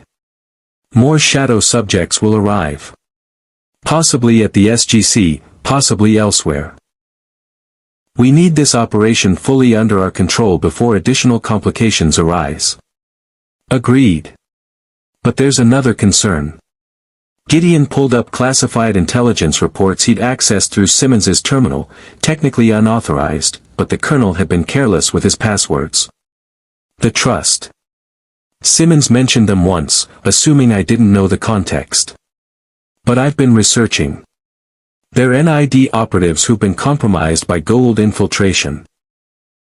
Edgar's expression didn't change, but his attention sharpened. Gold within the NID itself. Using human agents to acquire alien technology and intelligence. Simmons knows. Unclear. The trust operates in cells. Simmons might be clean or he might be compromised without knowing it. But here's the interesting part, Gideon highlighted specific reports. The trust has been acquiring sarcophagus technology independently. They're building their own enhancement program. Parallel to ours but hidden even from other NID operations. Which means, Edgar concluded, that when we demonstrate enhanced soldiers to the Joint Chiefs, we're potentially demonstrating to gold intelligence operatives who'll report directly to system lords. They'll know Earth has enhanced human capability, will adjust their strategic planning accordingly, and might decide to eliminate this program before it threatens their galactic dominance. Or, Gideon said quietly, they'll try to subvert it. Take control of the enhanced soldiers through gold infiltration. Turn Earth's defense program into a weapon against Earth itself. The 2 men sat in silence, contemplating the tactical complexity they'd just uncovered. They'd been recruited by an intelligence agency that was itself compromised by the enemy it claimed to fight. Their enhanced soldiers might be infiltrated by parasitic aliens. And their demonstration to secure more authority might trigger exactly the catastrophic response they needed to avoid. We could tell Simmons, Edgar suggested. Warn him about trust infiltration. Position ourselves as the only people he can trust. Or we could use it, Gideon countered. The trust represents an opportunity. If gold intelligence is embedded in the NID, that means communication channels exist between Earth and the system lords. Channels we could potentially exploit. Edgar understood immediately. You want to make contact with the gold. Not to serve them, to negotiate. To position ourselves as too valuable to eliminate. The system lords maintain control through calculated alliances and strategic manipulation. They respect power and competence. If we demonstrate both, while making ourselves indispensable to multiple factions simultaneously, we become untouchable, Edgar finished. Too important to Earth's defense for the SGC to eliminate. Too valuable to the NID for Simmons to betray. Too strategically positioned for the Goa'uld to simply kill. We'd be the fulcrum point between three competing power structures. Exactly. But it requires perfect timing. One mistake, and all three factions turn against us simultaneously. Then we don't make mistakes. It was the kind of high-stakes gambit that would horrify anyone with conventional morality. Playing Earth's defense program against alien empire builders, manipulating both sides, positioning themselves as indispensable to factions that should be enemies. It was immoral, dangerous, and utterly ruthless. It was also exactly why the ancient device had pulled them into this universe. They were humanity's shadow selves, the manifestation of what Earth's institutions could become without ethical constraints. Master manipulators who saw every faction as a resource, every conflict as an opportunity, and every moral consideration as an obstacle to overcome. And they'd just been given access to enhanced soldiers, alien technology, and intelligence networks that connected to system lords who commanded armies across the galaxy. In his office at the SGC, General Hammond reviewed the intelligence report Major Carter had compiled on NID activities. The enhanced soldier program was progressing faster than anyone had predicted. Edgar and Gideon had been granted program directorship. And most troubling, the demonstration for the Joint Chiefs was scheduled for next week. "Sir," Carter said, standing at attention. "I've analyzed the psychological profiles from their recruitment interviews. The conditioning they're implementing, it's sophisticated mind control disguised as motivational training. Those soldiers aren't choosing to serve. They're being systematically manipulated into believing they're making free choices. Which is exactly what we'd expect from two men specifically designed by ancient technology to represent humanity's institutional corruption." Hammond looked exhausted. "What are our options?" "Limited. The NID operates outside our authority. We could inform the Joint Chiefs, but Edgar and Gideon have positioned themselves as solutions to problems the Pentagon considers critical. Any opposition from us looks like inter-service rivalry rather than legitimate concern. So we watch. And we wait for them to make a mistake serious enough that even the Pentagon can't ignore. And if they don't make mistakes, sir? If they're actually as competent as they appear?" Hammond had no answer. Because that was the nightmare scenario. That Edgar and Gideon would succeed. That Earth's defense would become dependent on two master manipulators who turned the Stargate program into exactly the kind of amoral empire-building operation the ancients had warned against. The test wasn't whether Earth could defeat external threats. It was whether Earth could defeat its own worst impulses when those impulses wore human faces and offered efficient solutions to impossible problems. And right now, Earth was failing that test spectacularly. The subspace communication came through encrypted channels that technically didn't exist, a narrowband transmission piggybacking on legitimate NID intelligence traffic, routing through 3 relay stations before reaching its destination. Gideon had designed the protocol himself, based on Imperial communications security, and even the NID's own monitoring systems couldn't detect the hidden payload. The response arrived 72 hours later, equally encrypted, equally untraceable. And it came from a source that made even Gideon pause, Baal, one of the most powerful and cunning system lords in the galaxy. "I am intrigued by your proposal. Few humans possess the audacity to contact a god directly, and fewer still offer anything worth my attention. You will come to my Hatak in orbit above P3X-289. Come alone, come unarmed, and come prepared to justify why I should not simply take what you offer rather than negotiate for it. The coordinates are attached. I will know if you bring SGC forces. Disappoint me, and your planet burns. Impress me, and we discuss partnership. Choose wisely." Gideon showed the message to Edgar in their shared office, a converted laboratory space the NID had cleared for their exclusive use. Both men understood the calculation immediately. "It's a trap," Edgar said. "Obviously." "Obviously," Gideon agreed. "Baal wants to assess our value in person. Determine if we're genuine assets or SGC plants trying to infiltrate his operation. If he judges us insufficiently valuable, we're dead or hosts to Goa'uld symbiotes. And if he judges us valuable, then we have direct access to a system lord who commands fleets, controls dozens of worlds, and competes directly with Anubis for galactic dominance. We become brokers between Earth's enhanced human program and Goa'uld strategic interests." Edgar walked to the window overlooking the NID facility's training grounds, where enhanced soldiers ran tactical drills under Gideon's protocols. "Simmons's demonstration is in 4 days. The Joint Chiefs will see what we've built. If we deliver an impressive performance, we'll have secured our position within Earth's defense structure. That's the safe play: consolidate what we have, avoid risk, build slowly. But safe plays don't build empires. They maintain middle management positions in other people's organizations." Edgar turned back to face his identical twin. "You're proposing we meet with a false god who enslaves billions, represent ourselves as independent power brokers, and negotiate some kind of arrangement that benefits us personally while technically serving Earth's interests. It's insanely dangerous." "Yes. It violates every conceivable regulation, betrays the trust Simmons has placed in us, and could result in Goa'uld invasion if Baal decides to extract our knowledge forcibly." "Also yes." Edgar smiled. The cold, calculated expression of a man recognizing a kindred spirit's logic. "I'm in. When do we leave?" "Tonight. The demonstration happens regardless. I've trained the enhanced soldiers well enough that they'll perform adequately without my presence. We'll tell Simmons we're conducting off-site consultation with classified assets. He's too busy preparing his presentation to ask detailed questions.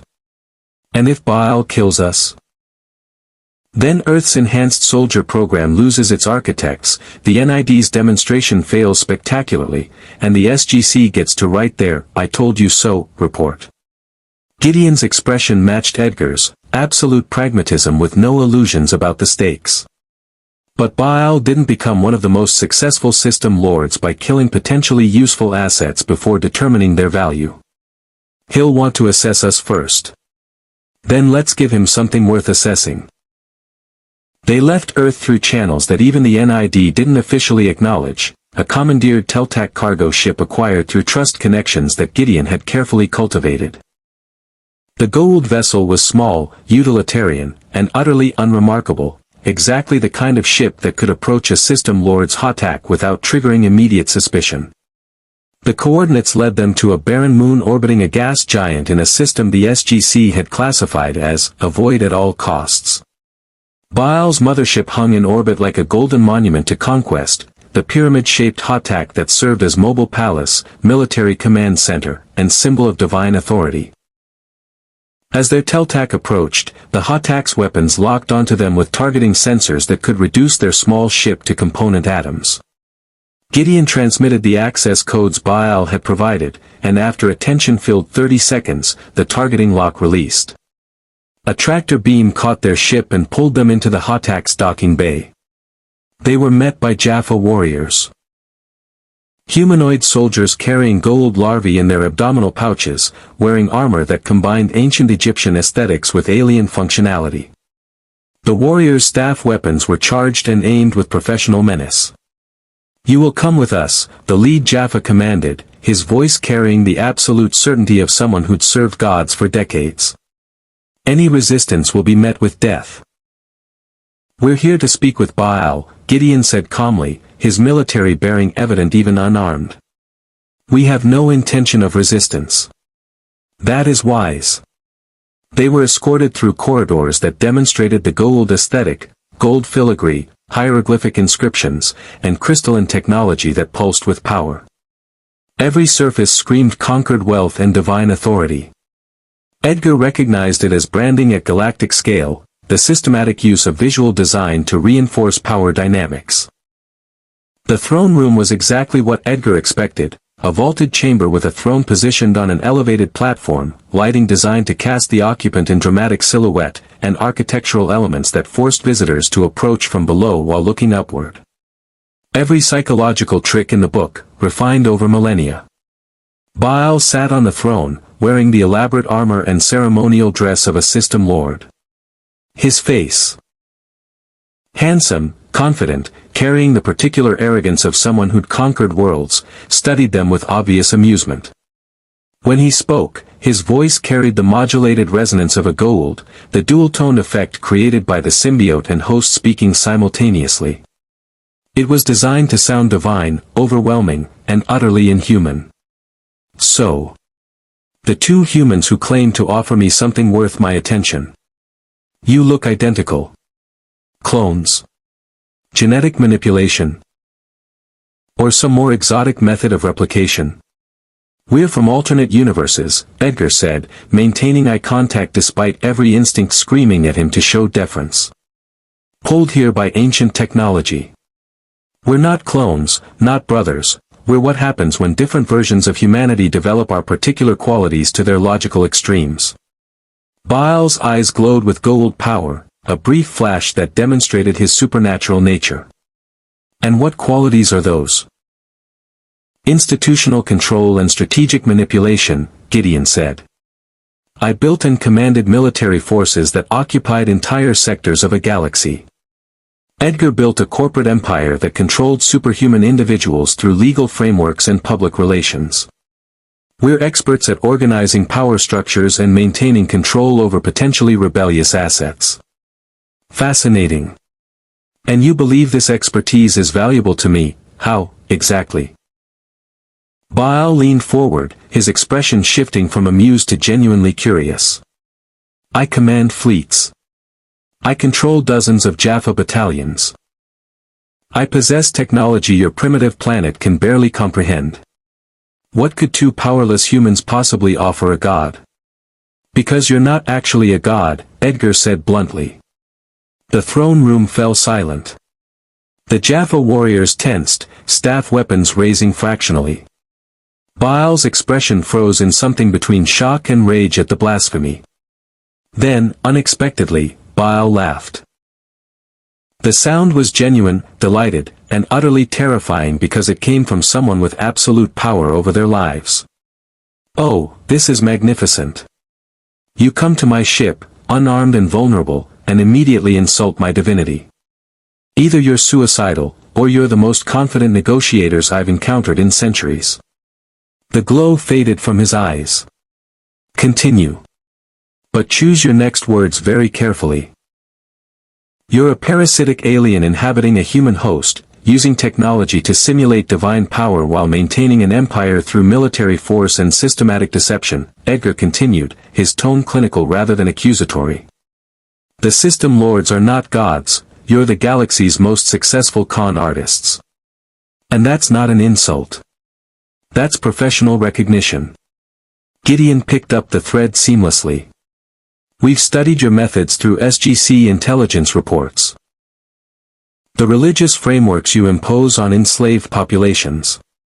The calculated displays of supernatural power.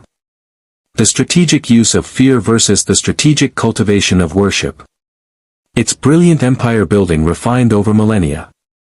And it's fundamentally the same thing we've done in our respective universes, just scaled to galactic scope.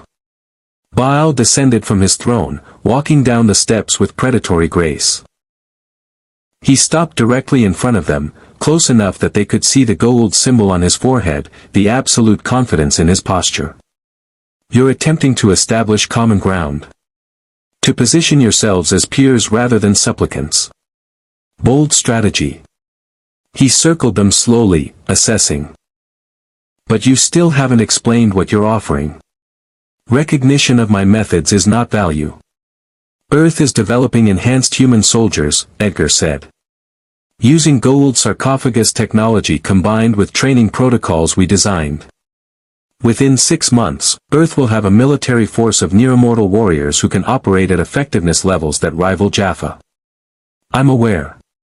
The trust keeps me informed of NID activities. Then you know this program represents either a threat or an opportunity, depending on how it's managed.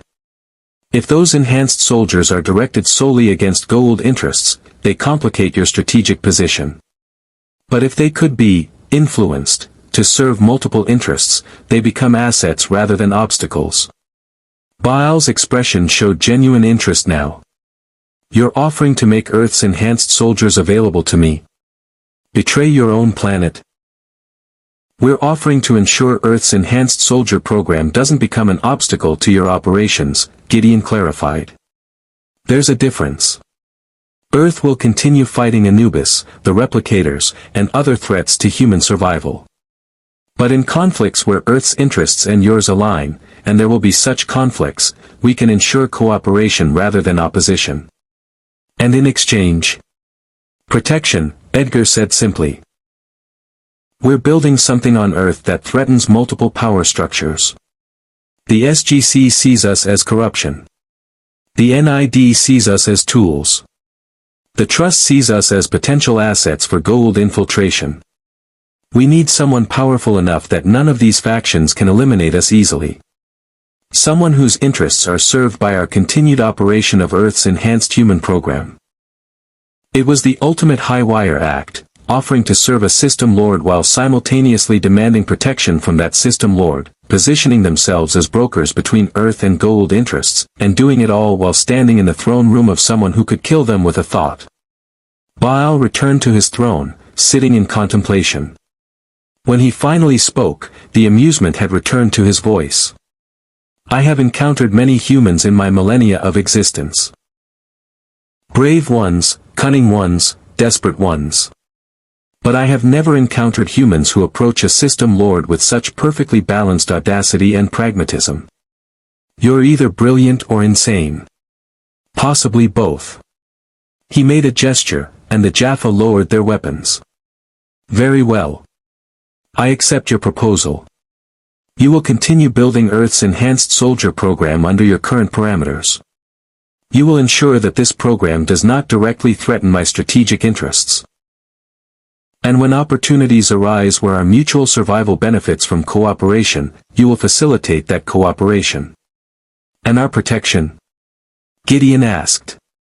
You have my word that I will not personally eliminate you or allow other system lords to do so without my permission. You are too interesting to waste. However, Baal's expression hardened. Betray me, and death will be preferable to what I do to you. Fail to deliver on your promises, and I will give you to Anubis as gifts. He enjoys experimenting on exceptional humans. Am I clear? Perfectly clear, both men said. Excellent. Now leave. You have a demonstration to prepare for your joint chiefs, and I have a war with Anubis that requires my attention. We will communicate through the channels you've established. And gentlemen? Baal's eyes glowed briefly. I look forward to seeing what you build. Earth's enhanced soldiers could prove very entertaining in the coming conflicts. The return journey to Earth was conducted in silence. Only after they'd landed the Teltac at the hidden NID facility and were safely back in their office did Edgar and Gideon speak. We just made a deal with a system lord, Edgar said quietly. We made a deal with the most pragmatic and cunning system lord in the galaxy, Gideon corrected. Baal survives because he's adaptable, strategic, and willing to make arrangements other system lords consider beneath them. If we had to choose a gold to negotiate with, he was the optimal choice. And if the SGC discovers we've established communication with Baal, then we're traitors, and Earth's defense forces will attempt to eliminate us. Which is why the SGC can never know. Gideon pulled up the schedule for the Joint Chiefs demonstration. Tomorrow, we prove our value to Earth. In 4 months, when the ancient device completes its cycle, we'll have secured positions that make us indispensable to multiple factions. And somewhere in between, we'll have built something neither universe we came from could have imagined. An empire, Edgar said. A very quiet one. Where power flows through influence rather than direct control. Where we're never officially in command but always consulted before decisions are made. Where Earth, the NID, and even system lords like Baal all believe we're serving their interests while we're actually serving our own. It was the ultimate manipulation, becoming indispensable to all sides while ultimately answering to none. The shadow self of humanity's institutions made manifest, building exactly the kind of amoral power structure the ancients had warned against. And the worst part, Edgar reflected, was that it might actually work. The demonstration was held in a classified facility underneath the Pentagon, a reinforced chamber designed to contain weapons testing that the public would never know existed. The Joint Chiefs of Staff sat in an observation gallery behind protective transparent aluminum, joined by select IOA representatives and, to Edgar and Gideon's carefully concealed concern, General Hammond and Colonel O'Neill from the SGC. Hammond's presence was a problem. The general had opposed their transfer to NID custody, and his attendance at this demonstration meant he was looking for evidence to support his objections. One mistake, one visible crack in the conditioning protocols, and Hammond would have ammunition to shut down the entire program. Colonel Simmons stood at a podium, his presentation polished and confident. "Gentlemen, what you're about to witness represents the future of Earth's defense capabilities. For years, we've relied on reverse-engineered alien technology and diplomatic alliances to survive against enemies who outnumber us millions to one. Today, we demonstrate something different, enhanced human soldiers who combine near immortality with tactical excellence." On the demonstration floor below, 12 enhanced soldiers stood at attention, 6 men, 6 women, each selected for psychological stability and performance metrics. They wore tactical gear that incorporated gold Naquata-weave armor with earth weapons systems. Their faces showed the absolute discipline that Gideon had drilled into them over weeks of brutal training. "These soldiers have undergone treatment with gold sarcophagus technology under controlled medical supervision," Simmons continued. "The healing capabilities you're about to witness are not exaggerated or staged. These are real human beings with genuinely enhanced physiology." From the observation gallery, O'Neill leaned toward Hammond. "Sir, I've got a bad feeling about this. Those soldiers look too perfect. Too controlled. Like they're not thinking anymore, just following programming." "Noted, Colonel. Let's see what Edgar and Gideon have actually built before we pass judgment." On the demonstration floor, Gideon stepped forward to address the soldiers. His voice carried military authority that resonated even through the observation speakers. Demonstration Protocol 7. Execute. What followed was a carefully choreographed display of capabilities designed to impress without revealing the full extent of the conditioning. The enhanced soldiers moved through combat scenarios with precision, breaching simulated hostile positions, engaging robotic opponents designed to simulate Jaffa warriors, and demonstrating tactical coordination that would make any special forces unit proud. Then came the moment designed to shock. Live fire exercises where soldiers deliberately sustained injuries that would incapacitate normal humans. A simulated staff weapon blast to the shoulder. A knife wound to the abdomen. A fall from 3 stories onto concrete.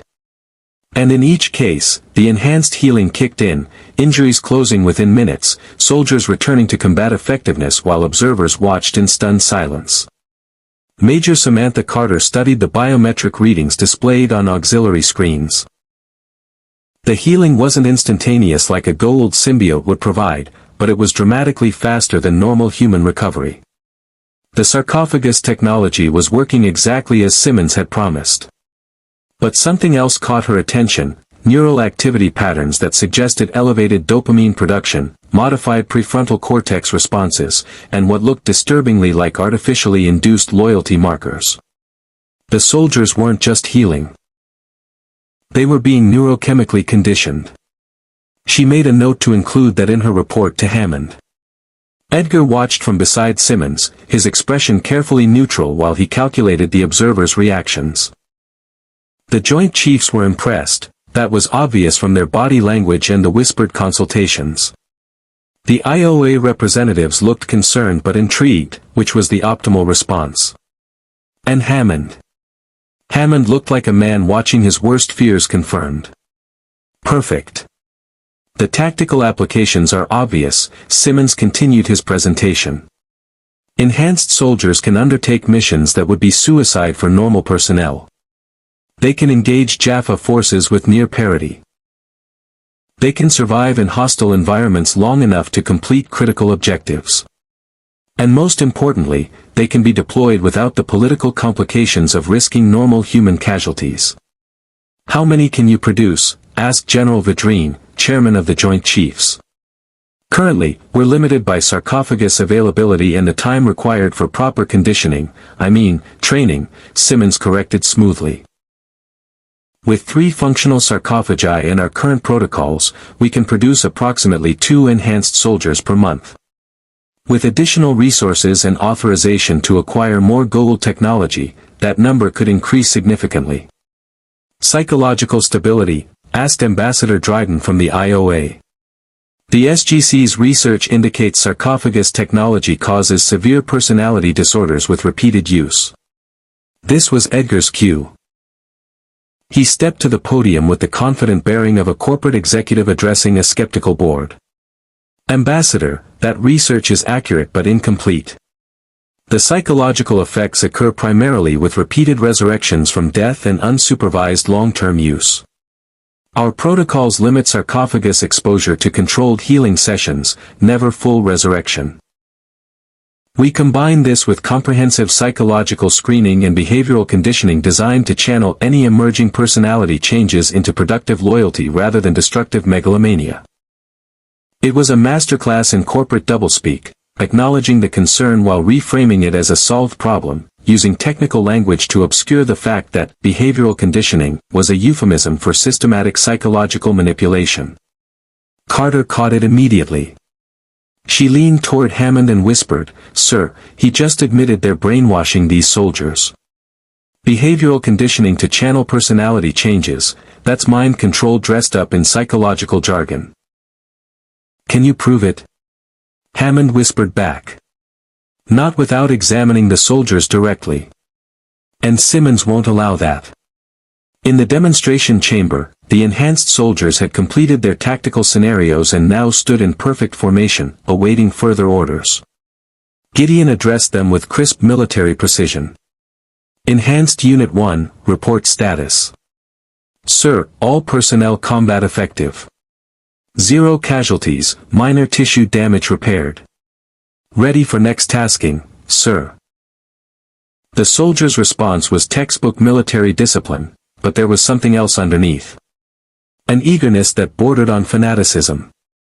A need to please that went beyond normal command respect. O'Neill noticed it too. Those aren't soldiers anymore. They're disciples.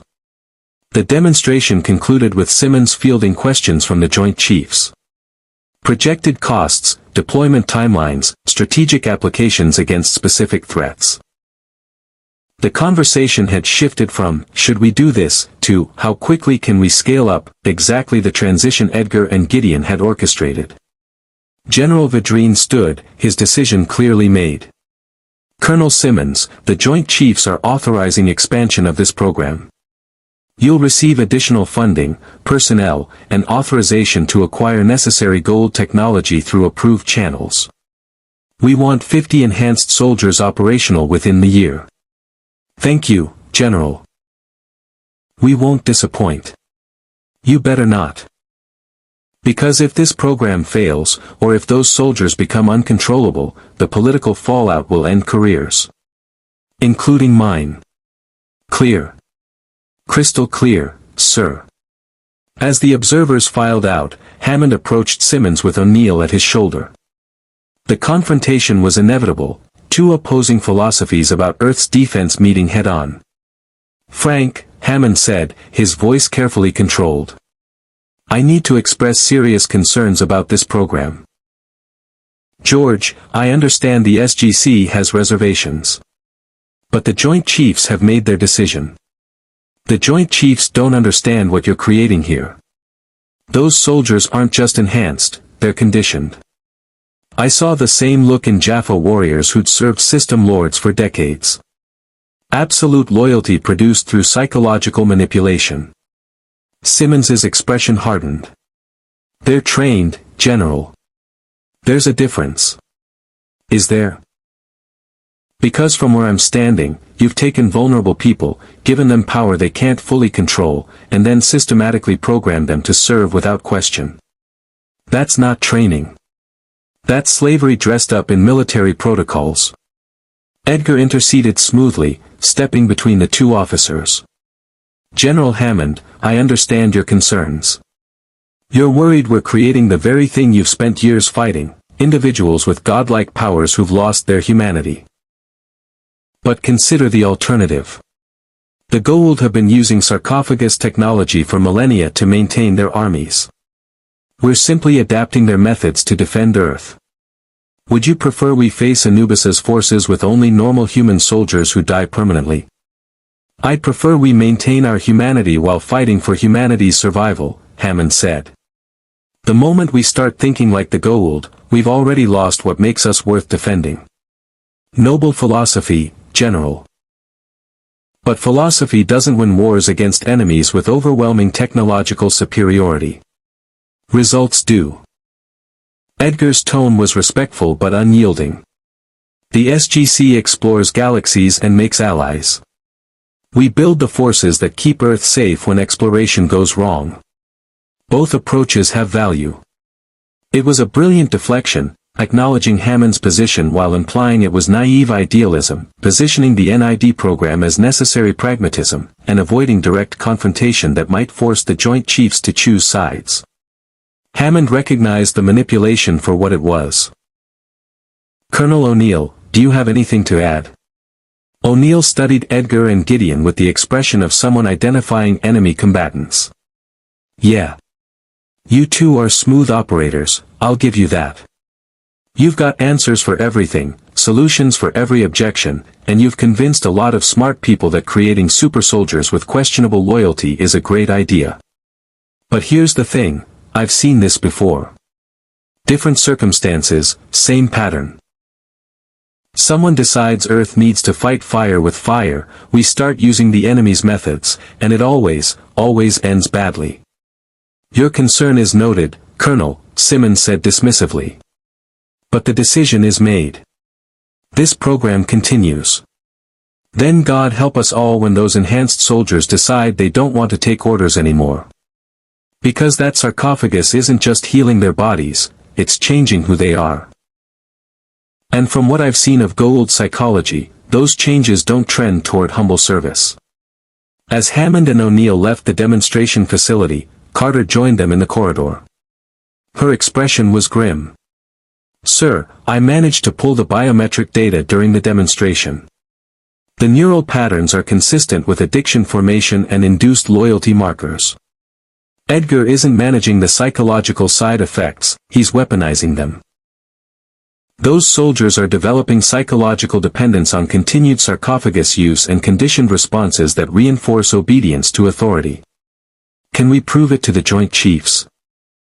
Hammond asked.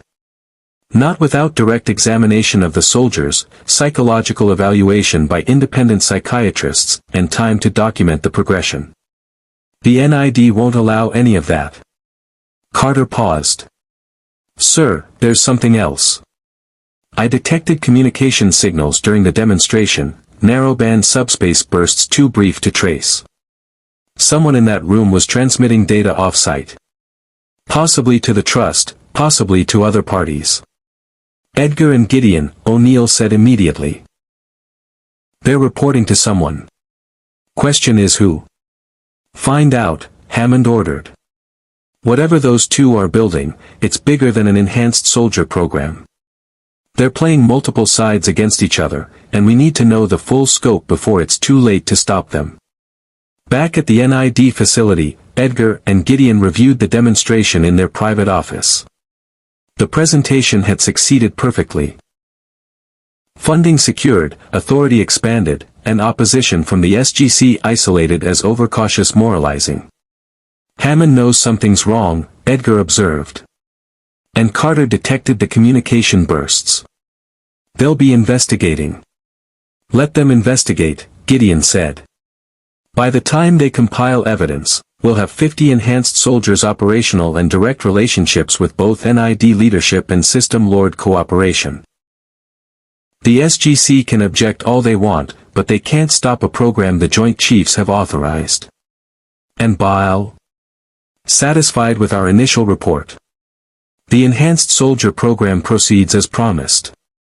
He's particularly interested in the psychological conditioning protocols. Apparently he's having loyalty problems with some of his Jaffa forces and wants to understand our methods. Edgar smiled coldly. We're consulting for a system lord on how to better enslave his armies. The ancients would be so proud of their shadow experiment. The ancients are dead or ascended, and their opinions are irrelevant. What matters is that in 4 months, when the speculum anime completes its cycle, we'll have built an empire within Earth's defense structure that neither universe we came from could have imagined. The SGC can't stop us. The NID needs us.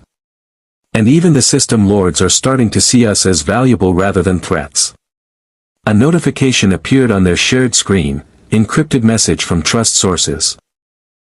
Edgar opened it, read the contents, and his expression shifted to something approximating concern.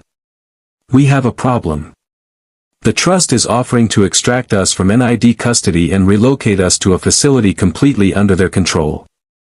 They want exclusive access to our enhanced soldier protocols and they're willing to eliminate Simmons to get it. Which means, Gideon concluded, the gold within the Trust have decided we're too valuable to leave in NID hands. They want us working directly for System Lord interests rather than Earth's defense with incidental cooperation.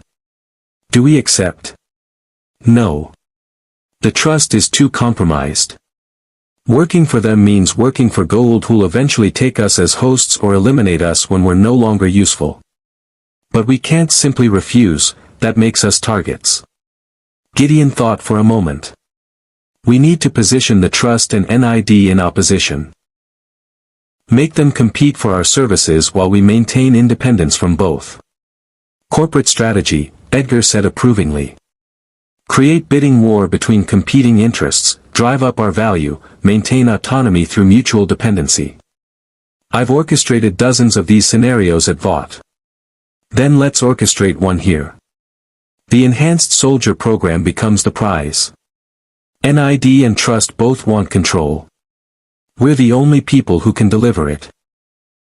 And whichever faction tries to eliminate us becomes the enemy of the other faction, which means our survival benefits both sides. It was ruthlessly elegant, turning their vulnerability into strategic advantage by making multiple factions invested in their continued operation. They'd become too valuable to kill and too dangerous to fully control. The perfect position for empire builders who arrived with nothing and were systematically rebuilding everything. At the SGC, Hammond assembled his senior staff in the briefing room. The demonstration had confirmed his worst fears, but proving it to people who didn't want to believe was another matter entirely. SG-1, I'm authorizing a covert intelligence operation. I want everything you can find on Edgar and Gideon's activities since their transfer to NID custody. Communications, meetings, financial transactions, anything that proves they're operating beyond their official mandate. Major Carter, work with Sergeant Seiler to track those subspace bursts. Colonel O'Neill, coordinate with your TOC-RA contacts. If the Trust is involved, Jacob might have intelligence through TOC-RA spy networks. TLC, reach out to Bratak and other Free Jaffa contacts. If Edgar and Gideon are communicating with System Lords, someone in the Jaffa Rebellion might have detected unusual traffic. Jonas? O'Neill asked, noting the young alien's absence from the briefing. Jonas is analyzing the ancient device data from P3X774. The speculum anime's cycle completes in 4 months. We need to understand what happens when it does, whether more shadow subjects arrive, whether Edgar and Gideon are affected, whether we can shut it down safely. The team nodded and began filing out to their assigned tasks. But O'Neill lingered, his expression troubled. Sir, what if we can't stop them? What if Edgar and Gideon have already built something too integrated to tear down without damaging Earth's actual defense capabilities? Hammond had been asking himself the same question. Then we do what we always do, Jack. We adapt, we monitor, and we prepare for the moment when their house of cards collapses. Because it will collapse. Men who build empires through manipulation always overreach eventually. And when Edgar and Gideon make that mistake, we need to be ready to contain the damage. And the enhanced soldiers they're creating? Pray they can be saved when that day comes. Because if they can't, Hammond didn't finish the thought. They both knew what it meant. That Earth might have to eliminate its own enhanced soldiers to prevent them from becoming the very threat they were created to fight. The shadow experiment continued. And Earth was losing. Major Samantha Carter had spent 3 days tracing the subspace communication bursts she'd detected during the demonstration. The signals were sophisticated, routed through commercial satellites, piggybacking on legitimate military traffic, and encrypted with algorithms that suggested gold origin but human implementation. Someone with access to both Earth and alien technology had designed this network. She'd finally isolated the transmission origin point to the NID facility in Bethesda, narrowed it to a specific office wing, and, with increasing certainty, traced it to Edgar and Gideon's private workspace. But the destination was harder to confirm. The signal bounced through so many relay points that tracking the final recipient required either luck or inside information. She got inside information from an unexpected source. Jacob Carter, her father, host to the Takare symbiote Selmac, arrived at the SGC through the Stargate with urgent intelligence. His face carried the grim expression of someone delivering very bad news. Sam, George, Jacob said, declining the offered chair in Hammond's office. We have a serious problem. Takare operatives embedded in Baal's territory detected unusual communication traffic between Earth and one of his Hataks. Someone on Earth has established direct contact with a system lord, and they're transmitting information about human enhancement programs. Carter's stomach dropped. The NID Enhanced Soldier Program. Edgar and Gideon are reporting to Baal. That's our assessment.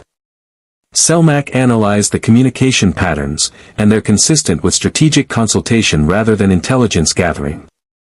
Whoever's talking to Baal isn't spying, they're negotiating. Offering cooperation in exchange for something. Hammond's expression could have frozen helium. Protection. They're positioning themselves as too valuable for Baal to eliminate and offering to ensure Earth's enhanced soldiers don't threaten his operations directly.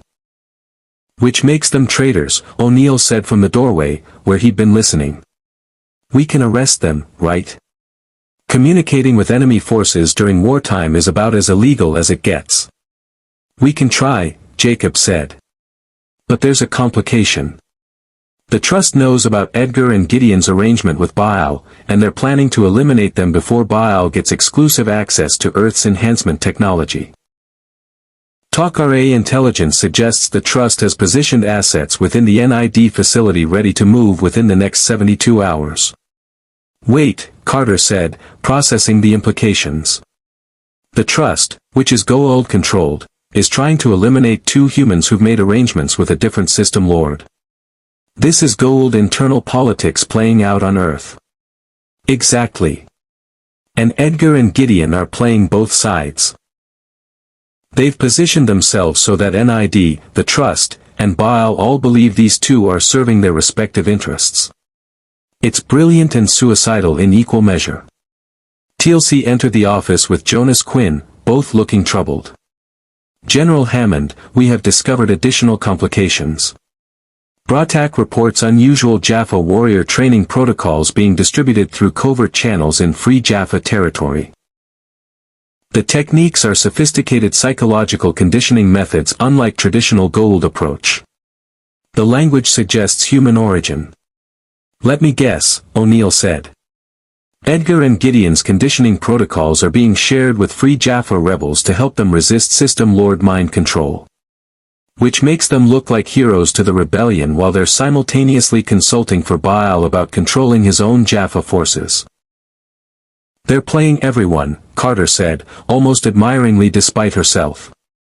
NID thinks they're building Earth's defense. The Trust thinks they can be co-opted for gold interests. Baal thinks they're his strategic consultants. And the Free Jaffa think they're allies helping resist System Lord oppression. They've created a situation where every faction benefits from their continued operation and every faction would be harmed if another faction gained exclusive control. Jonas pulled up the ancient device data on Hammond's computer. And it gets worse, General. I've been analyzing the speculum anime's cycle patterns. In approximately 6 weeks, the device will activate again. But this time, it's not pulling individuals.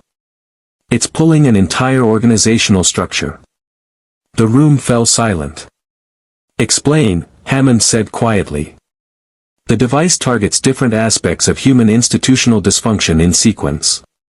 First cycle, individual master manipulators, Edgar and Gideon representing corporate authoritarianism and military imperialism.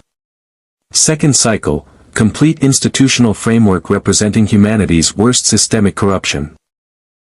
According to the ancient inscriptions, it's described as the Shadow Organization, a fully formed power structure designed to demonstrate what human civilization becomes when all ethical constraints are removed. An entire organization full of people like Edgar and Gideon, O'Neill said. Coming here in 6 weeks. Please tell me you're joking. I wish I was. The ancient records suggest this organization will arrive with complete operational capability. Personnel, resources, institutional memory, and strategic objectives. It's not individuals who need recruitment. It's a functioning shadow government. Hammond stood and walked to his window overlooking the gate room below. The Stargate, humanity's gateway to the stars, the ancients' gift to exploration and knowledge, was also the conduit through which their greatest test arrived. The question wasn't whether Earth could defeat external enemies. It was whether Earth could resist becoming the enemy. Options, Hammond said. We can arrest Edgar and Gideon now, O'Neill suggested. Before the Trust moves, before more shadow subjects arrive, before this gets even more complicated. Charge them with treason for communicating with Baal. Let military justice handle them. On what evidence? Jacob asked. Talk-RA intelligence isn't admissible in military court. We'd need direct proof of communication with hostile forces, and the encryption they're using makes that nearly impossible to obtain legally. We could warn the NID, Carter offered. Tell Simmons that his program directors are playing multiple sides. Let him handle internal security. Simmons won't believe it, Hammond said. Or worse, he already knows and considers it acceptable risk. The NID has made arrangements with questionable parties before. He might see Edgar and Gideon's multi-faction manipulation as strategic genius rather than treason.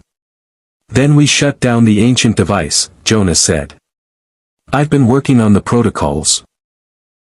If we can get back to P3X774 with the right equipment, I can prevent the second cycle from activating. No shadow organization arrives, and we only have to deal with Edgar and Gideon. TLC raised a concern. What happens to subjects currently in dimensional transit if the device is forcibly shut down? Jonas's expression was answer enough. The ancient records suggest they'd be trapped between dimensions. Permanently. It would be merciful to say they'd cease to exist. Reality is probably worse. How many subjects? Hammond asked. Unknown. Could be dozens. Could be hundreds. The device pulls from multiple alternate universes simultaneously.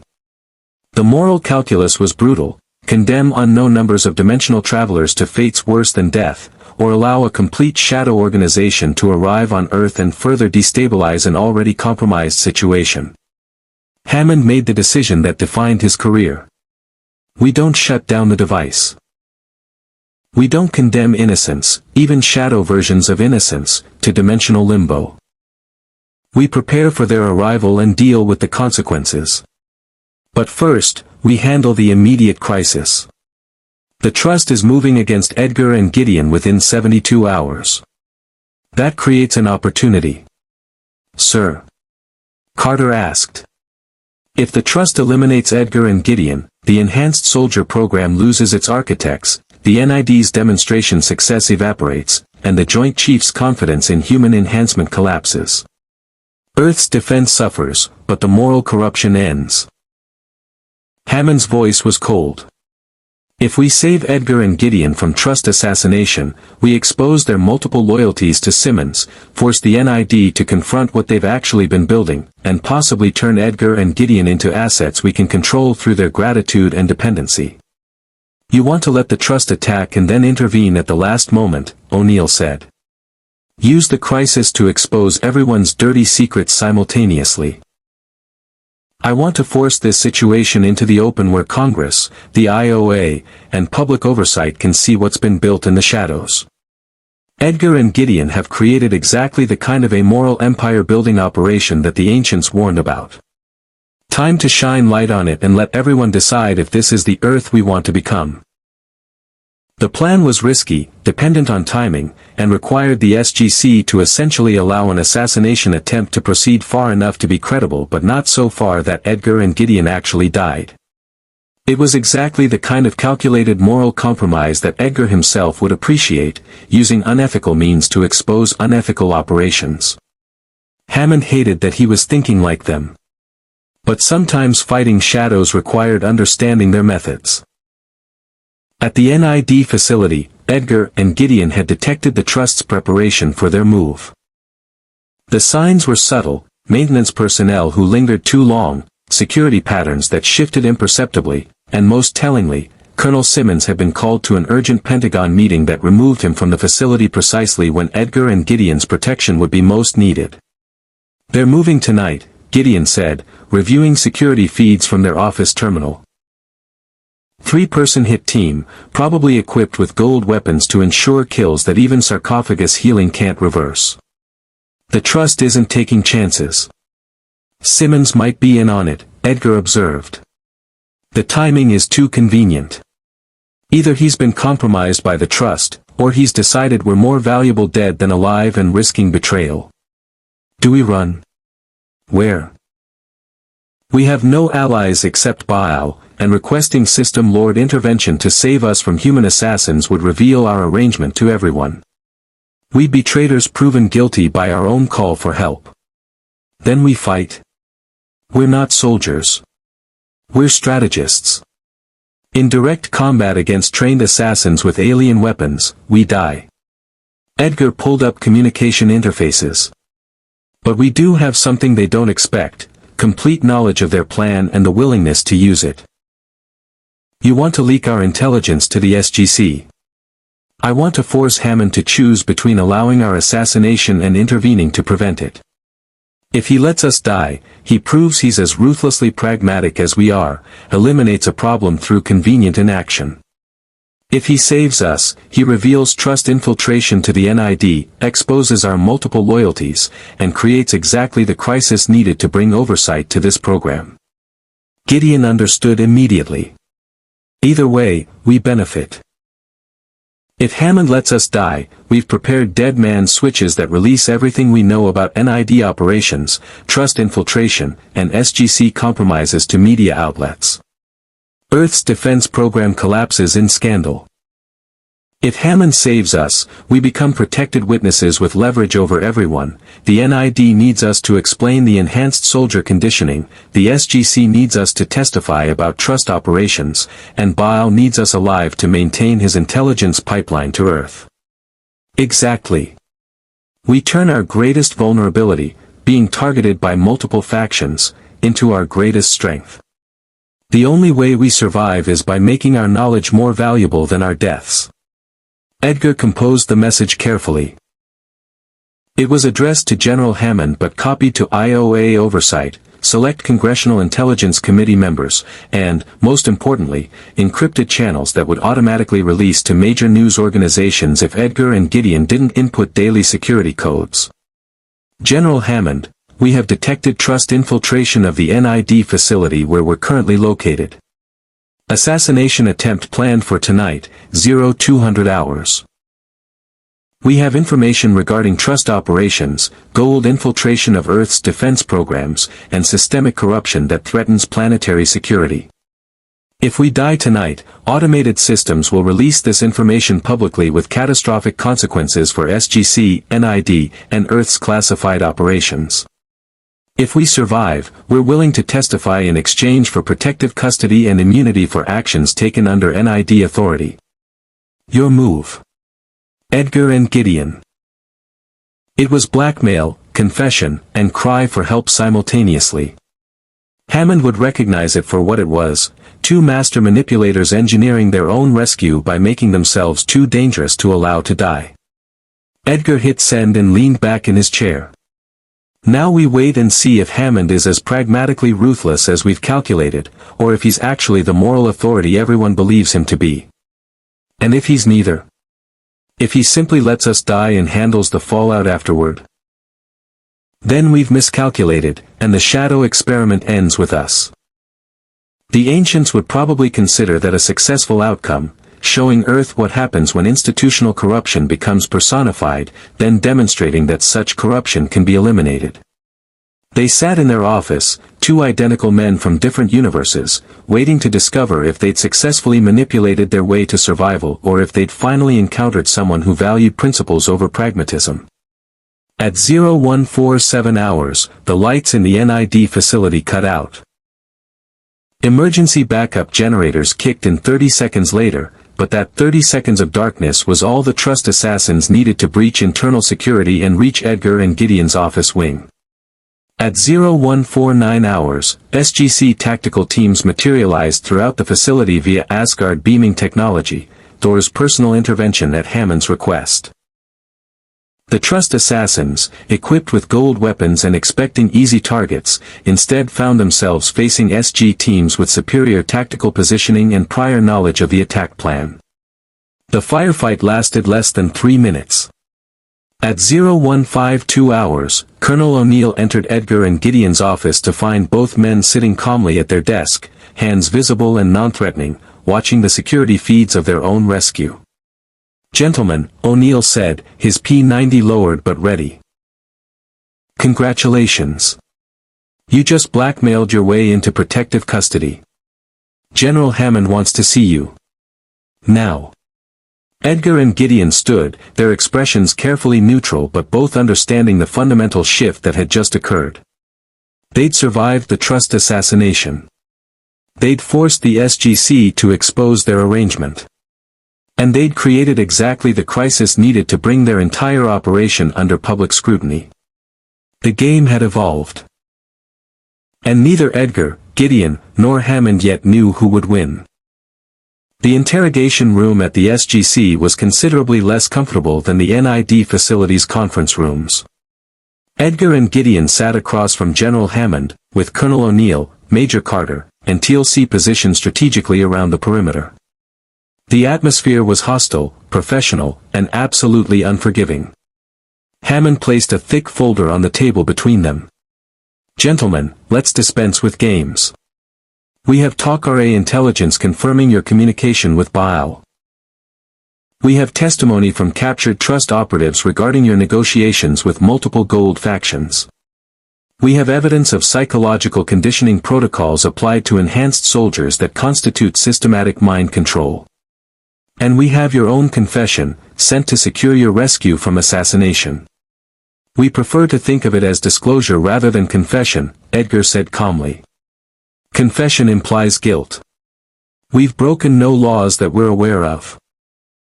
Communicating with enemy forces during wartime," O'Neill listed. "Treason. Conspiracy to undermine military operations. Also treason. Psychological manipulation of military personnel. That one's actually worse than treason because it involves breaking the soldiers you were supposed to be training. We were consultants operating under NID authority," Gideon countered. "Every action we took was within the scope of our assigned duties. If those duties violated regulations, that's a failure of NID oversight, not our culpability." Carter leaned forward, her scientific precision applied to moral analysis. You designed conditioning protocols specifically to make enhanced soldiers psychologically dependent on continued sarcophagus use. You created addiction to ensure loyalty. That's not training, that's chemical slavery. We created soldiers who could survive combat against Goa'uld forces, Edgar corrected. The psychological effects of sarcophagus technology are well documented. We didn't create those effects, we managed them. Redirected natural consequences of the technology toward productive outcomes rather than destructive ones. You contacted Baal directly, Hammond said, his voice cutting through the deflections. Offered him strategic consultation regarding his Jaffa forces in exchange for protection from other system lords. That crosses every possible line. For the first time, Edgar and Gideon exchanged a glance, silent communication passing between identical faces. When Edgar spoke again, his tone had shifted from defensive to coldly analytical. General Hammond, you're correct. We contacted Baal. We offered strategic consultation. We positioned ourselves as brokers between Earth's interests and system lord politics. And we did it all because we assessed that Earth's current approach to galactic survival is fundamentally inadequate. Inadequate, Hammond repeated, his voice dangerous.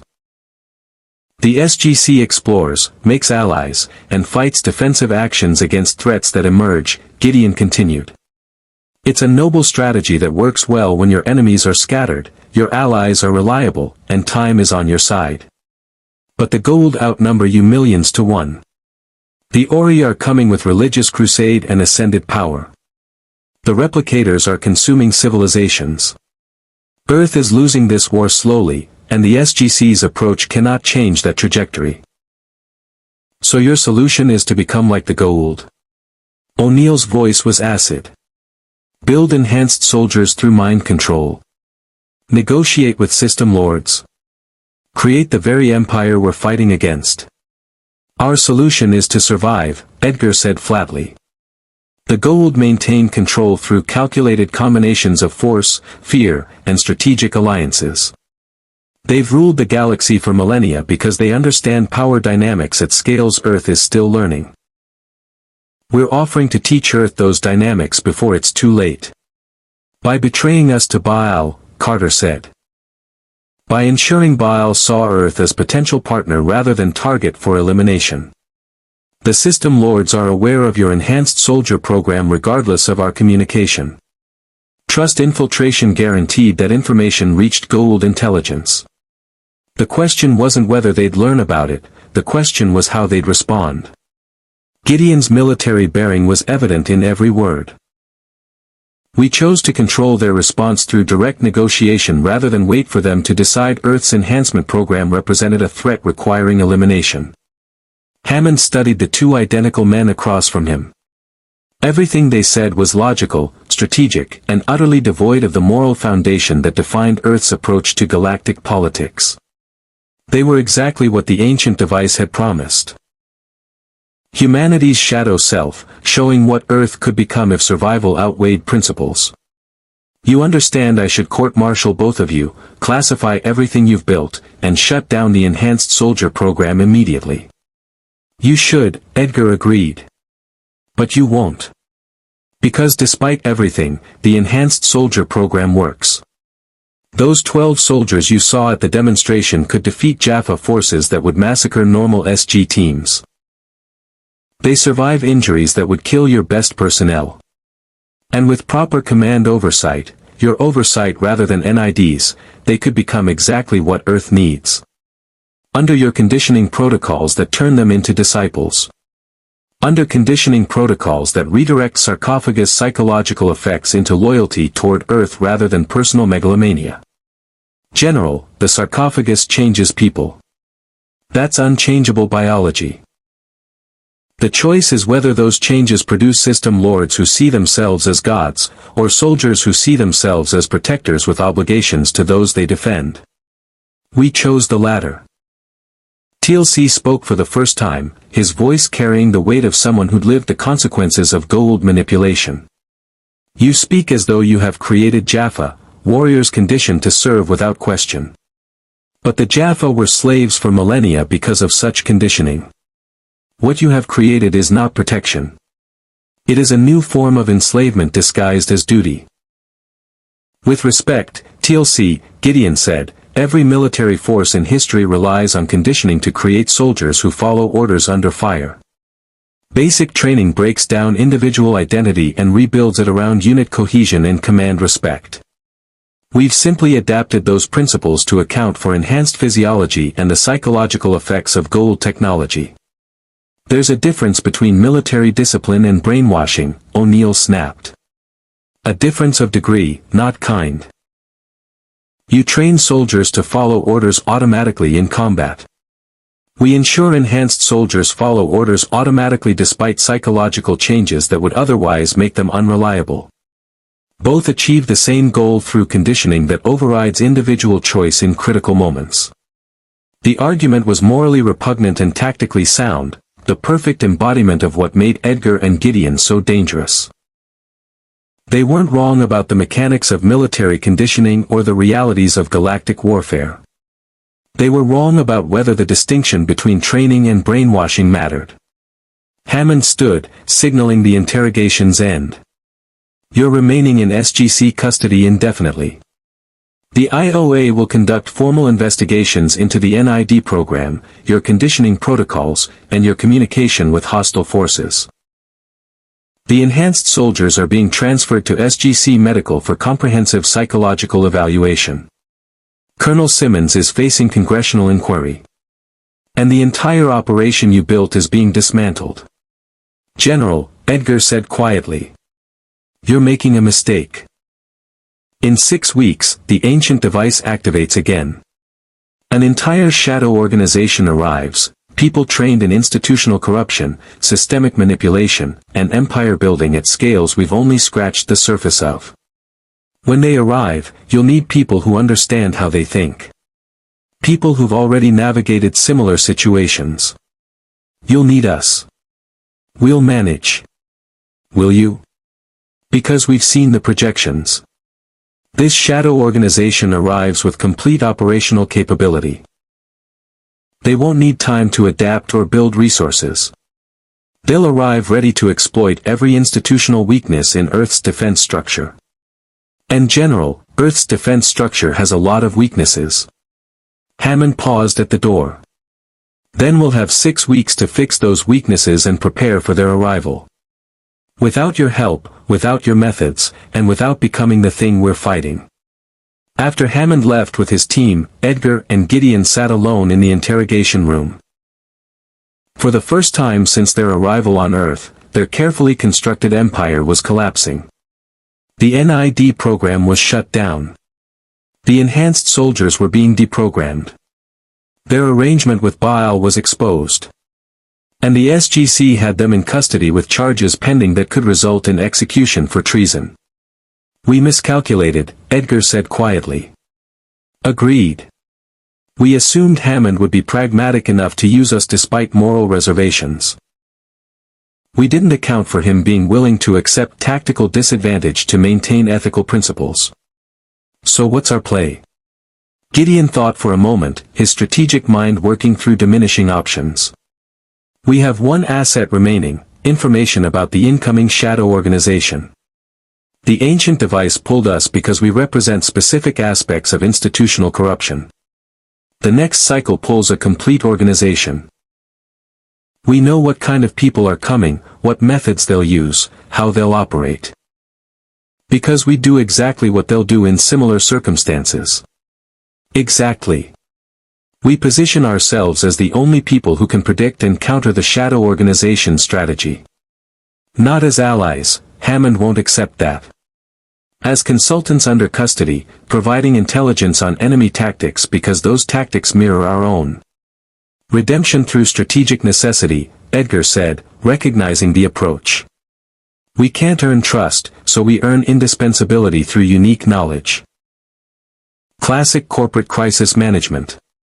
And while we're consulting, we look for opportunities to rebuild influence. The enhanced soldiers still exist and still have conditioning we designed. When the shadow organization arrives and creates chaos, those soldiers will revert to protocols we embedded. We'll be the only ones who can manage them properly. It was a long-shot plan dependent on circumstances they couldn't control. But it was the only play remaining for two master manipulators who'd built an empire and watched it collapse in less than 6 months.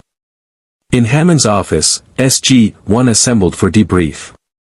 The general looked exhausted, the weight of command showing in lines around his eyes. "Sir, Edgar wasn't wrong about the upcoming shadow organization," Jonas said, reviewing his ancient translation work. "The Speculum Anime's second cycle is designed to pull what the ancients called institutional confluence. A complete power structure representing humanity's worst systemic corruption. It won't be individuals. It'll be people with defined roles, established hierarchies, and shared objectives." "How large?" Hammond asked. "Unknown. Could be dozens. Could be hundreds. The device scales based on what's needed to create maximum educational impact on the target civilization.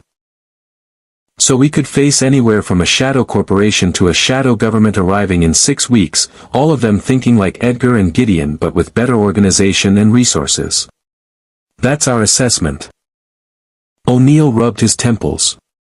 "Sir, I hate to say this, but maybe Edgar has a point. If an entire organization of people that ruthlessly competent arrives, we might need insights into how they'll operate. And the only people who think like that are currently in our custody. You're suggesting we actually use Edgar and Gideon as consultants. I'm suggesting we don't have a choice. We can hate them, we can charge them with every crime in the book afterward, but right now they're the only people who can tell us how an immoral shadow government would attack Earth's institutions." Hammond was silent for a long moment. "Major Carter, what's the status of the enhanced soldiers?" "Dr. Fraser is conducting psychological evaluations.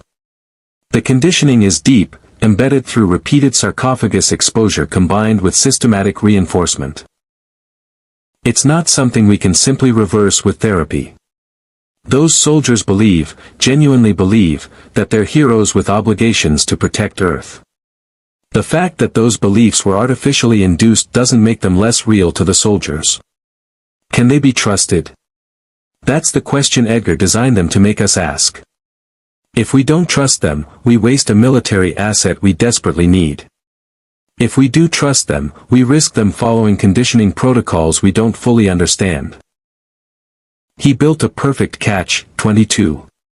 TLC added his perspective. "The Free Jaffa Rebellion succeeded because we convinced warriors that they were not slaves but could choose freedom. These enhanced soldiers must be given the same choice, not deprogrammed, but offered truth and allowed to decide for themselves whether they wish to continue serving. That's a hell of a risk, TLC, O'Neill said. These aren't Jaffa who've realized their gods are false. These are humans who've been chemically and psychologically altered to believe they're protectors. What if they choose to remain loyal to conditioning rather than reality? Then they have chosen freely. And we must respect that choice while maintaining appropriate oversight. But if we treat them as prisoners of their conditioning without offering choice, we become no better than the system lords who enslave my people." Hammond made his decision. "We offer the enhanced soldiers full disclosure about the conditioning protocols used in their training. We give them access to psychological counseling without pressure to change. And we let them decide whether they want to continue serving under SGC command or return to civilian life with full medical support. Those who choose to serve will be integrated into SG teams with strict oversight." "And Edgar and Gideon?" Carter asked. "Remain in custody. But we use their knowledge, under controlled circumstances, with full documentation, and with clear understanding that any manipulation attempts result in immediate termination of cooperation. They want to survive. They earn survival by helping us prepare for what's coming." "Sir," O'Neill protested, "that's exactly what they want. We're giving them relevance again." "No, Colonel. We're using tools, dangerous tools that we handle with extreme caution. There's a difference between consulting with imprisoned war criminals and partnering with them. Edgar and Gideon will learn that distinction. The briefing ended, and SG-1 dispersed to their preparations. In 6 weeks, an entire shadow organization would arrive through the Stargate. Earth had that long to prepare for the greatest institutional threat it had ever faced, not invasion by aliens, but corruption by the worst aspects of humanity itself made manifest. And in their holding cells, 2 identical master manipulators who'd briefly built an empire smiled identical smiles. They'd lost their freedom, their program, and their multiple faction manipulation scheme. But they'd gained exactly what they needed most, indispensability. Hammond would use them, which meant they'd have access to information. The enhanced soldiers would make choices, which meant their conditioning protocols remained active. And the shadow organization was coming, which meant chaos, opportunity, and potential for rebuilding everything they'd lost. The ancient device had pulled them as a test of Earth's moral character. Earth had passed, barely, by rejecting their methods while maintaining principles. But the test wasn't over. The final exam was coming. And when it arrived, principles might prove insufficient against opponents who understood institutional warfare better than anyone Earth had faced. Edgar and Gideon could wait. They'd spent entire careers waiting for exactly these moments, when organizations under stress made compromises they'd sworn never to make, when principles conflicted with survival, when the line between using tools and becoming tools blurred beyond recognition. The shadow experiment continued. And the shadows were patient. The speculum anime activated precisely on schedule, 39 days after Edgar and Gideon's interrogation. The ancient device on P3X-774 pulsed with power that made the planet's atmosphere shimmer, and SG teams monitoring the site detected dimensional fractures forming across Earth's Stargate network. Unlike the first cycle that pulled 2 individuals, this activation created multiple simultaneous wormholes, 17 separate connections opening to the SGC gate room in rapid succession. What emerged was exactly what Jonas Quinn had predicted, an organization. They came through in coordinated waves, 53 individuals total, each wearing identical charcoal gray suits with subtle insignia marking departmental roles. They moved with practiced precision, establishing perimeter security, assessing their environment, and forming defensive positions before SGC personnel could fully respond. No weapons, no obvious threat displays, just the terrifying competence of people who'd done this before in whatever shadow universe had spawned them. Their leader, a woman in her 50s with steel-gray hair and eyes that calculated trajectories before events occurred, stood at the base of the ramp and addressed General Hammond with absolute confidence. General George Hammond, United States Air Force, Commander of Stargate Command. I am Director Sarah Voss, Operational Executive of the Convergence Initiative. We're not your enemies, we're not invaders, and we're not requesting asylum. We're here to offer partnership in managing the institutional challenges your civilization faces.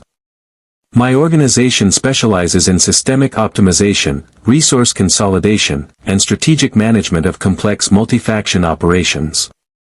She gestured to the 53 people arranged behind her in perfect formation. We understand you've had preliminary experience with shadow subjects, 2 individuals named Edgar and Gideon. Consider them proof of concept. We are the full implementation. Hammond stood in the control room, watching through the window as this shadow organization established presence in his gate room with disturbing efficiency. O'Neill was already on the radio coordinating security response, but Hammond recognized the tactical reality. These 53 people had materialized inside Earth's most secure facility, demonstrated zero hostile intent, and positioned themselves for either cooperation or siege with equal preparedness. Major Carter, shut the iris and activate site-wide security protocols. No one enters or leaves the gate room without my authorization. Sir, they're not attempting to leave. They're just waiting. Like they expected this response and planned for it. In the gate room, Director Voss continued speaking as if addressing a boardroom rather than facing armed soldiers. We know you're skeptical. The speculum anime pulls us specifically because we represent what your civilization fears becoming.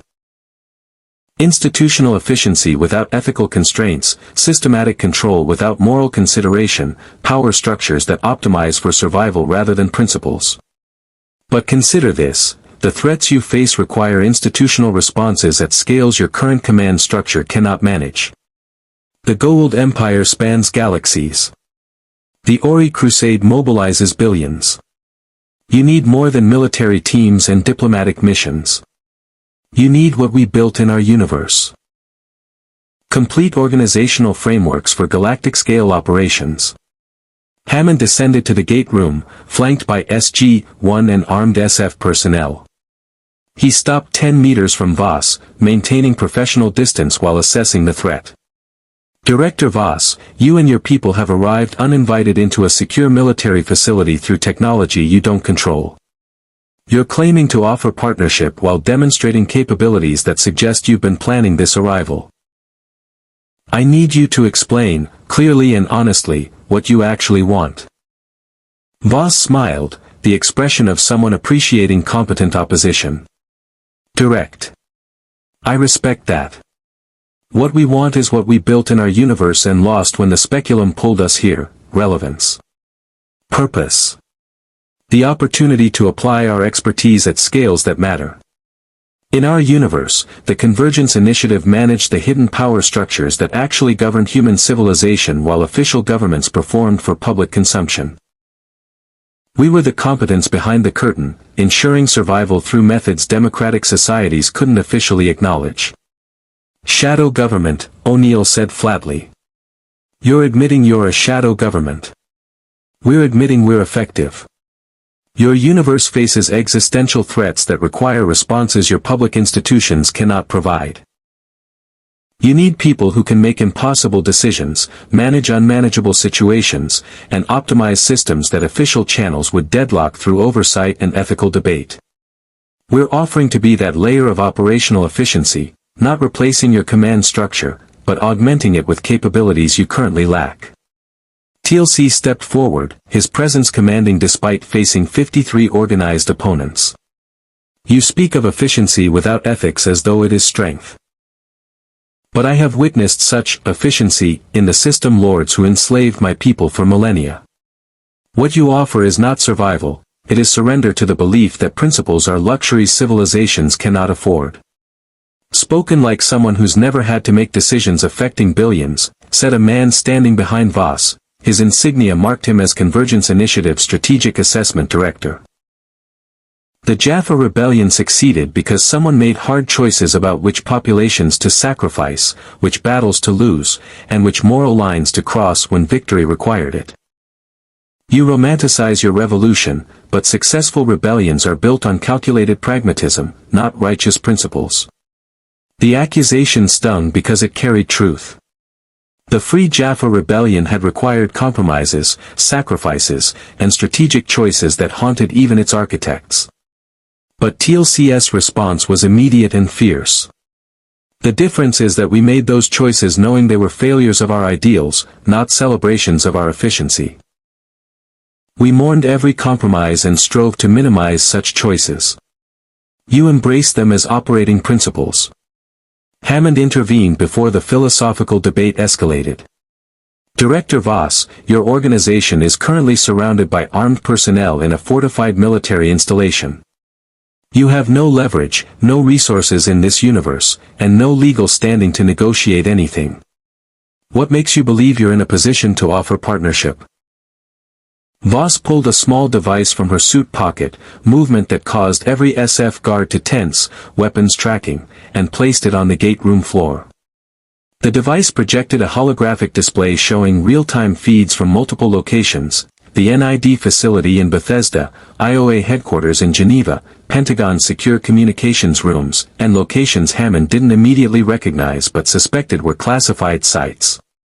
Because we've already integrated into your systems, General. The 17 gate connections that brought us here weren't random, they were precisely calculated to position our personnel at critical infrastructure points across your global defense network. The 53 people you see in this gate room are our diplomatic contingent. The 47 others are already embedded in facilities you don't know are compromised. And before you attempt to locate them, understand that forcible extraction triggers automated releases of classified information that would collapse your operational security permanently.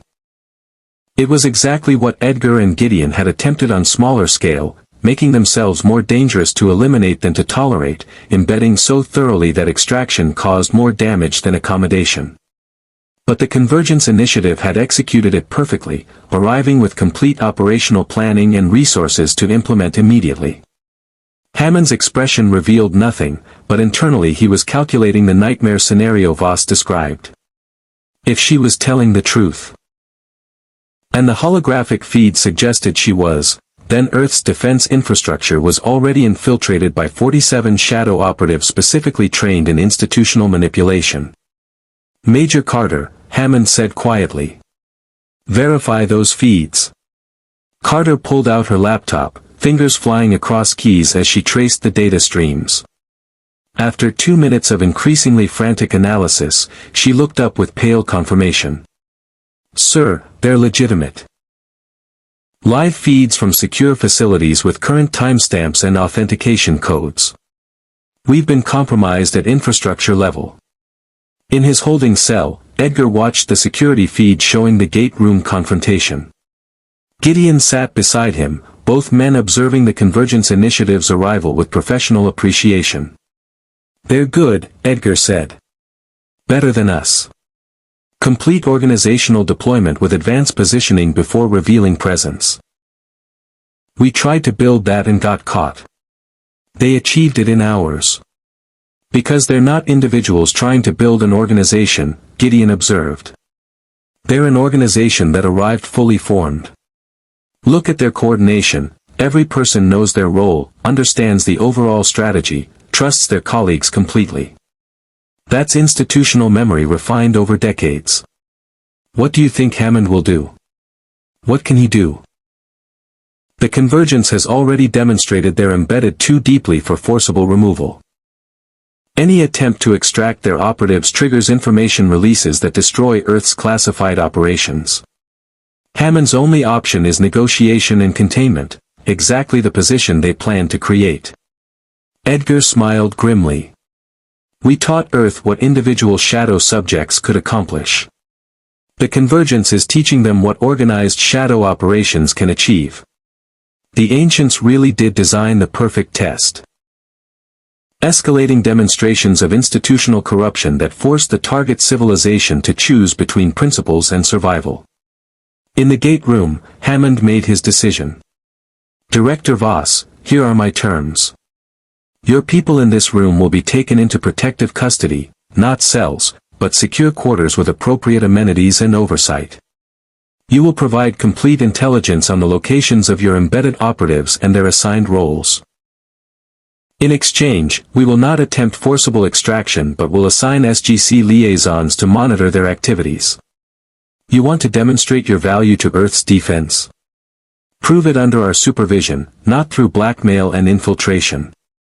Counterproposal, Voss said calmly. My people remain embedded in their current positions because forcible relocation disrupts the stabilization work we've already begun. Your defense infrastructure has critical vulnerabilities we're actively securing. Security protocols with exploitable gaps, communication systems with intercept weaknesses, logistical coordination failures that enemies could exploit. We're fixing these problems in real time. Remove us, and those vulnerabilities remain exposed. You're claiming you infiltrated our facilities to help us? O'Neill's voice dripped skepticism. We infiltrated your facilities because that's what we do, identify systemic weaknesses and position ourselves to manage them. The help is secondary benefit that makes our presence mutually advantageous rather than purely threatening. We could have infiltrated and simply stolen intelligence for our own purposes. Instead, we're offering to strengthen your operations while embedded within them. It was the same logic Edgar and Gideon had used. Position yourself as solving problems that you're uniquely qualified to identify, making your presence beneficial despite the methods being ethically questionable. But the Convergence executed it with institutional backing that made individual manipulation look amateur by comparison. Hammond glanced at Carter, who'd continued analyzing the security implications. She gave a subtle nod. Whatever the Convergence had done in their few hours of embedded presence, preliminary scans suggested they'd actually improved security rather than compromised it. They were demonstrating competence as proof of concept. Monitored access, Hammond said finally. Your people remain in their current positions under direct SGC oversight with assigned liaisons reporting to me personally. Any action taken requires SGC approval. Any intelligence gathered is shared immediately. Any indication of independent operation results in immediate extraction regardless of information release consequences. And you, Director Voss, remain at SGC as executive liaison and, frankly, hostage to ensure your organization's cooperation. Voss considered the terms, consulted briefly with her senior staff through subtle gestures, and nodded. Acceptable. We came here expecting hostility and prepared for siege. That you're offering monitored partnership instead suggests your civilization might actually pass the test the ancients designed. We'll cooperate under your terms, prove our value through results, and demonstrate that effective governance requires uncomfortable compromises between principles and pragmatism. Over the following 4 weeks, the Convergence Initiative's embedded operatives did exactly what Voss had promised. They improved Earth's defense infrastructure through systematic optimization that official channels had failed to achieve. Security vulnerabilities were patched. Communication protocols were streamlined. Logistical coordination improved measurably. But there was a cost to every improvement. The optimizations required reducing oversight transparency, concentrating authority in fewer hands, and implementing protocols that bypass democratic accountability for efficiency. Earth's defense was becoming more effective and less accountable simultaneously, exactly the trade-off the Convergence specialized in managing. In their secure quarters at SGC, Edgar and Gideon consulted on Convergence operations through the access Hammond had reluctantly granted. Their role was to analyze Convergence tactics and predict moves the organization might make that official oversight wouldn't detect. They're building what we tried to build, Edgar told Hammond during one consultation session. But they're doing it right, transparently enough to maintain trust, effectively enough to prove value, and gradually enough that each compromise seems reasonable in isolation. By the time you realize how much authority you've ceded, the Convergence will be so integrated that extraction would collapse the systems they're managing. So you're saying I should shut them down now before that happens? I'm saying you can't. They've already achieved what took us months to attempt. The question isn't whether the Convergence becomes integral to Earth's defense, that's already happened. The question is whether you can maintain ethical oversight while using their capabilities, or whether efficiency gradually erodes principles until Earth's institutions become indistinguishable from the shadow government the ancients warned about. Hammond studied the two identical manipulators who tried to build exactly what the Convergence had achieved. And what do you two want out of this situation? You're helping me understand the Convergence, providing strategic analysis, demonstrating cooperation. Why? Gideon answered with characteristic directness. Because the Convergence represents our obsolescence. If they succeed in becoming Earth's institutional backbone, there's no role for us. We're redundant prototypes replaced by production models. Our only value is helping you maintain independence from an organization we understand but that you don't. It's not redemption, it's survival through strategic necessity. At least you're honest about your motivations. General, we've never been dishonest about what we are. We're what humanity becomes when survival outweighs principles. The ancients pulled us here to show you that future and let you choose whether to embrace it, resist it, or find some middle path. The test isn't whether you defeat us, it's whether you can use people like us without becoming like us. 3 months after the Convergence Initiative's arrival, the IOA conducted comprehensive review of Earth's defense operations. The report was a masterpiece of institutional contradiction. Earth's defensive capabilities had improved measurably, operational efficiency had increased significantly, and security vulnerabilities had been substantially reduced. But democratic oversight had decreased proportionally, Classified operations had expanded beyond congressional awareness, and decision-making authority had concentrated in ways that troubled oversight bodies. The IOA's conclusion was perfectly diplomatic. Continued operation of convergence-augmented systems under enhanced oversight with mandatory annual review and maintained ethical guidelines. In other words, they'd accepted the compromise. Earth would use the shadow government's capabilities while pretending to maintain control through oversight that the convergence had already learned to navigate. Hammond read the report in his office with O'Neill standing at the window, both men understanding what had just happened. "We lost," O'Neill said quietly. "Not militarily, not tactically, but we lost the test the ancients designed. We chose efficiency over principles because the alternative was accepting weakness we couldn't afford." Did we lose, or did we find the middle path Edgar mentioned? We're using the convergence without fully embracing their methods. We maintain oversight even if it's less effective than we'd like. We compromise without completely surrendering. That's what they want us to believe, sir. That compromise is victory. But 3 months ago, we would have rejected everything the convergence represents. Now we're justifying their presence as pragmatic necessity. That's exactly how institutional corruption works, gradual acceptance of unacceptable things until you can't remember why they were unacceptable. Hammond had no counter-argument because O'Neill was right. The speculum anime had succeeded in its mission. It had introduced shadow subjects, first individuals, then organization, that forced Earth to confront its own capacity for moral compromise under existential pressure. And Earth had compromised, rationalized, and accepted precisely what it had sworn to resist. The door opened and Director Voss entered, her presence now familiar rather than threatening, another sign of how thoroughly the convergence had integrated. "General Hammond, Colonel O'Neill. The quarterly efficiency reports are ready for review. I think you'll be pleased with the improvements to gate network security and allied faction coordination protocols." "I'm sure they're impressive," Hammond said. "Director Voss, let me ask you something. In your universe, the one the ancients pulled you from, did your civilization survive the threats it faced?" Voss's expression showed something that might have been regret if master manipulators allowed themselves such feelings. "We survived, General. Absolutely. The Convergence Initiative managed our civilization through crises that would have destroyed societies that clung to principles over pragmatism. We're still surviving in that universe, presumably. But," she paused.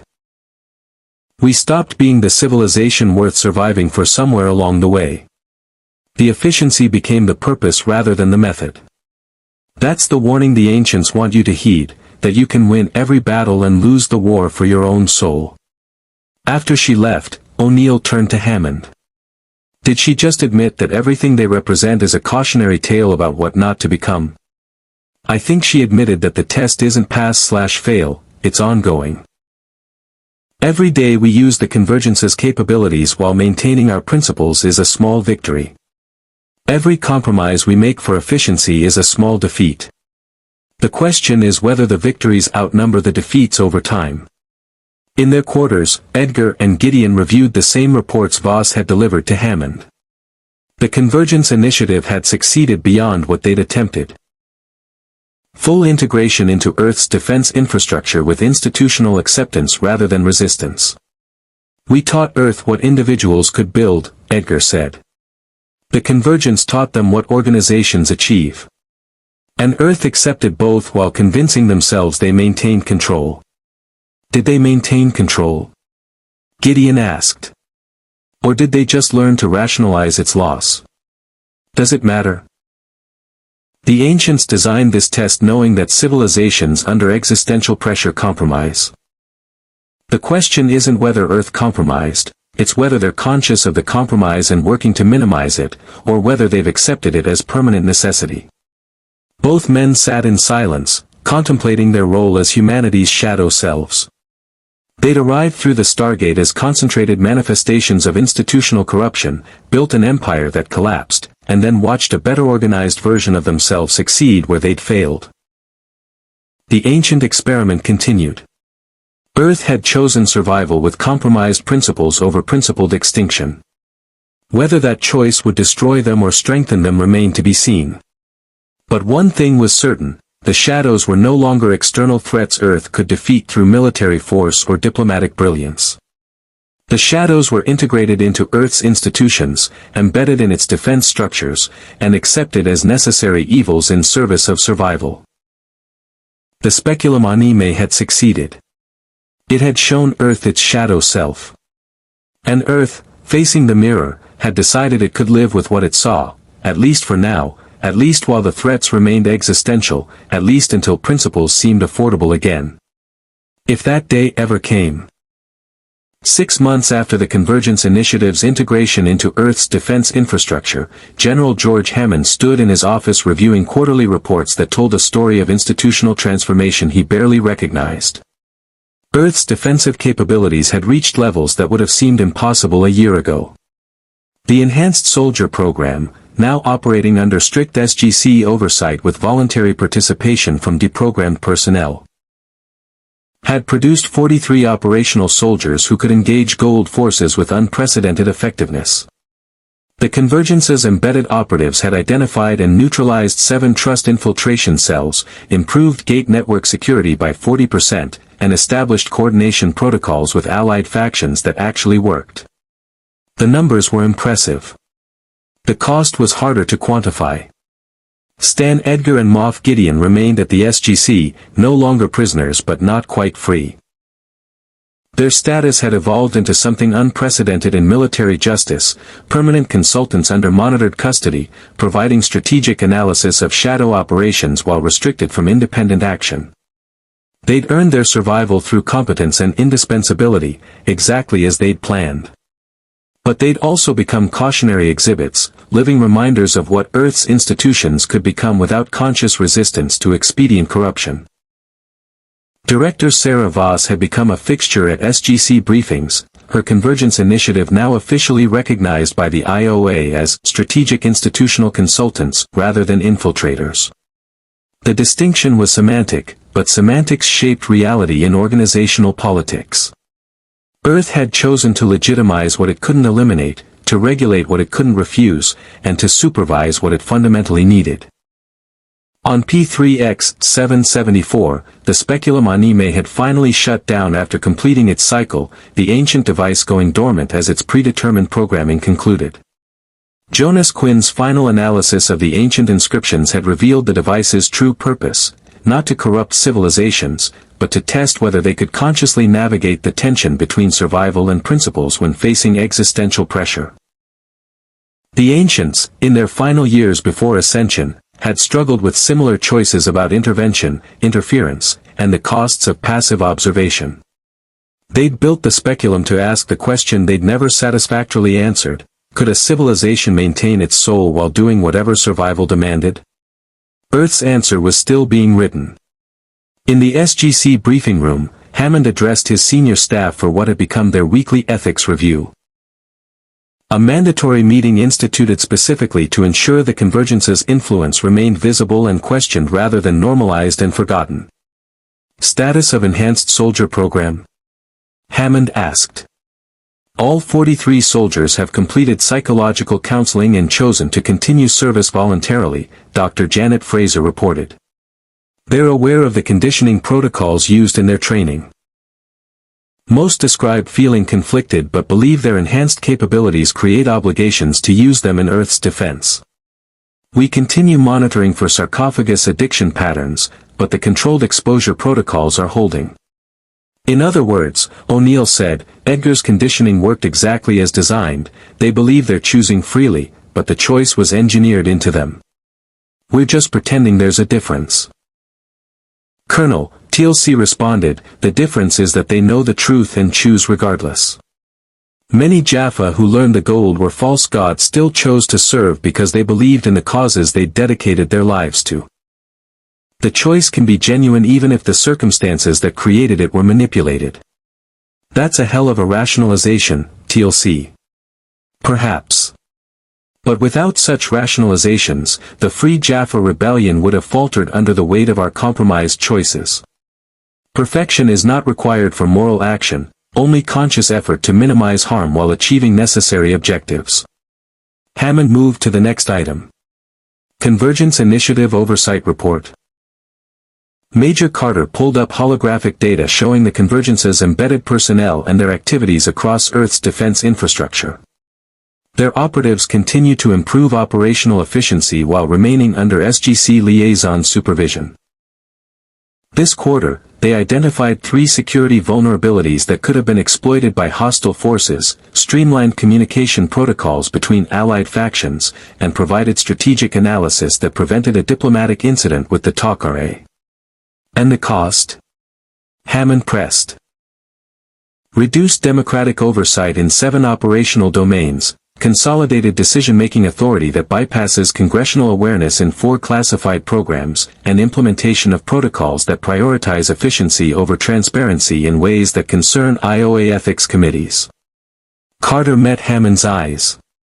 They're making us better at surviving and worse at being accountable. The question is whether we're conscious enough of that trade-off to prevent it from becoming permanent. That's the question the ancients wanted us to ask, Jonas said, referencing his continued study of the speculum's purpose. Not whether we'd resist shadow corruption completely, they knew we couldn't under existential pressure, but whether we'd remain aware of the corruption and actively work to minimize it rather than embrace it as inevitable. In their monitored quarters, Edgar and Gideon listened to the briefing through authorized access, their identical faces showing identical expressions of grim satisfaction. They're trying, Edgar observed. Hammond instituted ethics reviews specifically to resist what we built. The Convergence operates under oversight designed to catch exactly the institutional drift we represent. Earth is consciously fighting the shadow integration even while benefiting from it. Will it work? Gideon asked. Long term? Unknown. Institutional corruption is erosion, not invasion. It happens gradually through 10,000 small compromises that each seem reasonable in isolation. Ethics reviews help, but they're reactive. The Convergence is proactive, embedded, and patient. Eventually, the oversight will seem burdensome compared to the efficiency it constrains. That's when the real test begins. And us? We're teaching them what to resist by being examples of what happens when resistance fails. It's not redemption, but it's purpose. We survive by being cautionary tales that Earth needs to remember. Both men sat in silence, contemplating their permanent role as humanity's shadow selves, neither fully imprisoned nor truly free, neither trusted nor eliminated, serving Earth's defense while embodying its worst institutional impulses. In the gate room below, the Stargate activated with familiar chevron locks and brilliant wormhole establishment. SG-1 was departing for another mission. Exploration, diplomacy, the ongoing work of building alliances and defending Earth through principles that sometimes seemed inadequate against overwhelming threats. But they kept trying. Kept exploring. Kept believing that how Earth survived mattered as much as whether it survived. The speculum anime had pulled shadow subjects from alternate universes to test Earth's moral character under pressure. It had introduced individual manipulators who built empires through ruthless pragmatism. It had deployed complete organizations that demonstrated what institutional efficiency without ethical constraints could achieve. And Earth had compromised, adapted, and accepted exactly as much shadow integration as survival demanded while maintaining just enough consciousness of the corruption to keep fighting it. The test wasn't over. It would never be over. Every day Earth operated with convergence efficiency while maintaining SGC oversight was a new test. Every enhanced soldier who chose to serve despite understanding their conditioning was a new test. Every ethical review that questioned convenient compromises was a new test. The ancient device was dormant, its cycle complete. But the experiment continued in every decision Hammond made about using shadow capabilities, every briefing where the convergence demonstrated value that came with institutional cost, every moment when Earth's defenders chose between the efficient solution and the principled one. Stan Edgar and Moff Gideon, humanity's shadow selves, master manipulators pulled from universes where corporate authoritarianism and military imperialism had perfected institutional control, would remain at the SGC indefinitely. Not as allies, not as enemies, but as permanent reminders of what Earth's institutions could become if consciousness of the corruption ever faded into comfortable acceptance. The Stargate continued to turn, connecting worlds across the galaxy, opening paths to exploration and wonder and terrible choices about how much of humanity's soul could be compromised in service of humanity's survival. And somewhere, perhaps in some higher plane of existence, the ancients who designed this test watched to see if Earth would pass where they had failed, if this younger civilization could maintain the balance between principles and pragmatism that the ancients themselves had never quite achieved before ascending beyond such mortal concerns. The shadows were integrated now. Earth's defense operated in gray spaces where moral clarity gave way to tactical necessity. But the lights remained on, Hammond's ethics reviews, SG-1's continued commitment to exploration over exploitation, the Free Jaffa's example that choice mattered even when corrupted, the enhanced soldier's conscious service despite manipulated conditioning. As long as those lights remained, as long as Earth remembered what it was fighting for and not just what it was fighting against, the shadow experiment remained a test rather than a surrender. The Stargate shut down, its blue event horizon collapsing into the ring's dormant state. Another mission launched, another step into the unknown, another choice about whether to remain human while defending humanity. Indeed. More stories await. And in those stories, Earth would continue discovering whether it could use the shadows without becoming them, the question the ancients had posed, the test that never ends, the eternal struggle between what survival demands and what humanity requires. The master manipulators had arrived and built their empires. Earth had integrated them while remaining conscious of the cost. The balance was precarious, the future uncertain, and the shadows patient. But Earth's defenders, flawed, compromised, but conscious and trying, stood watch at the gate, remembering that some things mattered more than survival, even when survival was all that kept those things possible.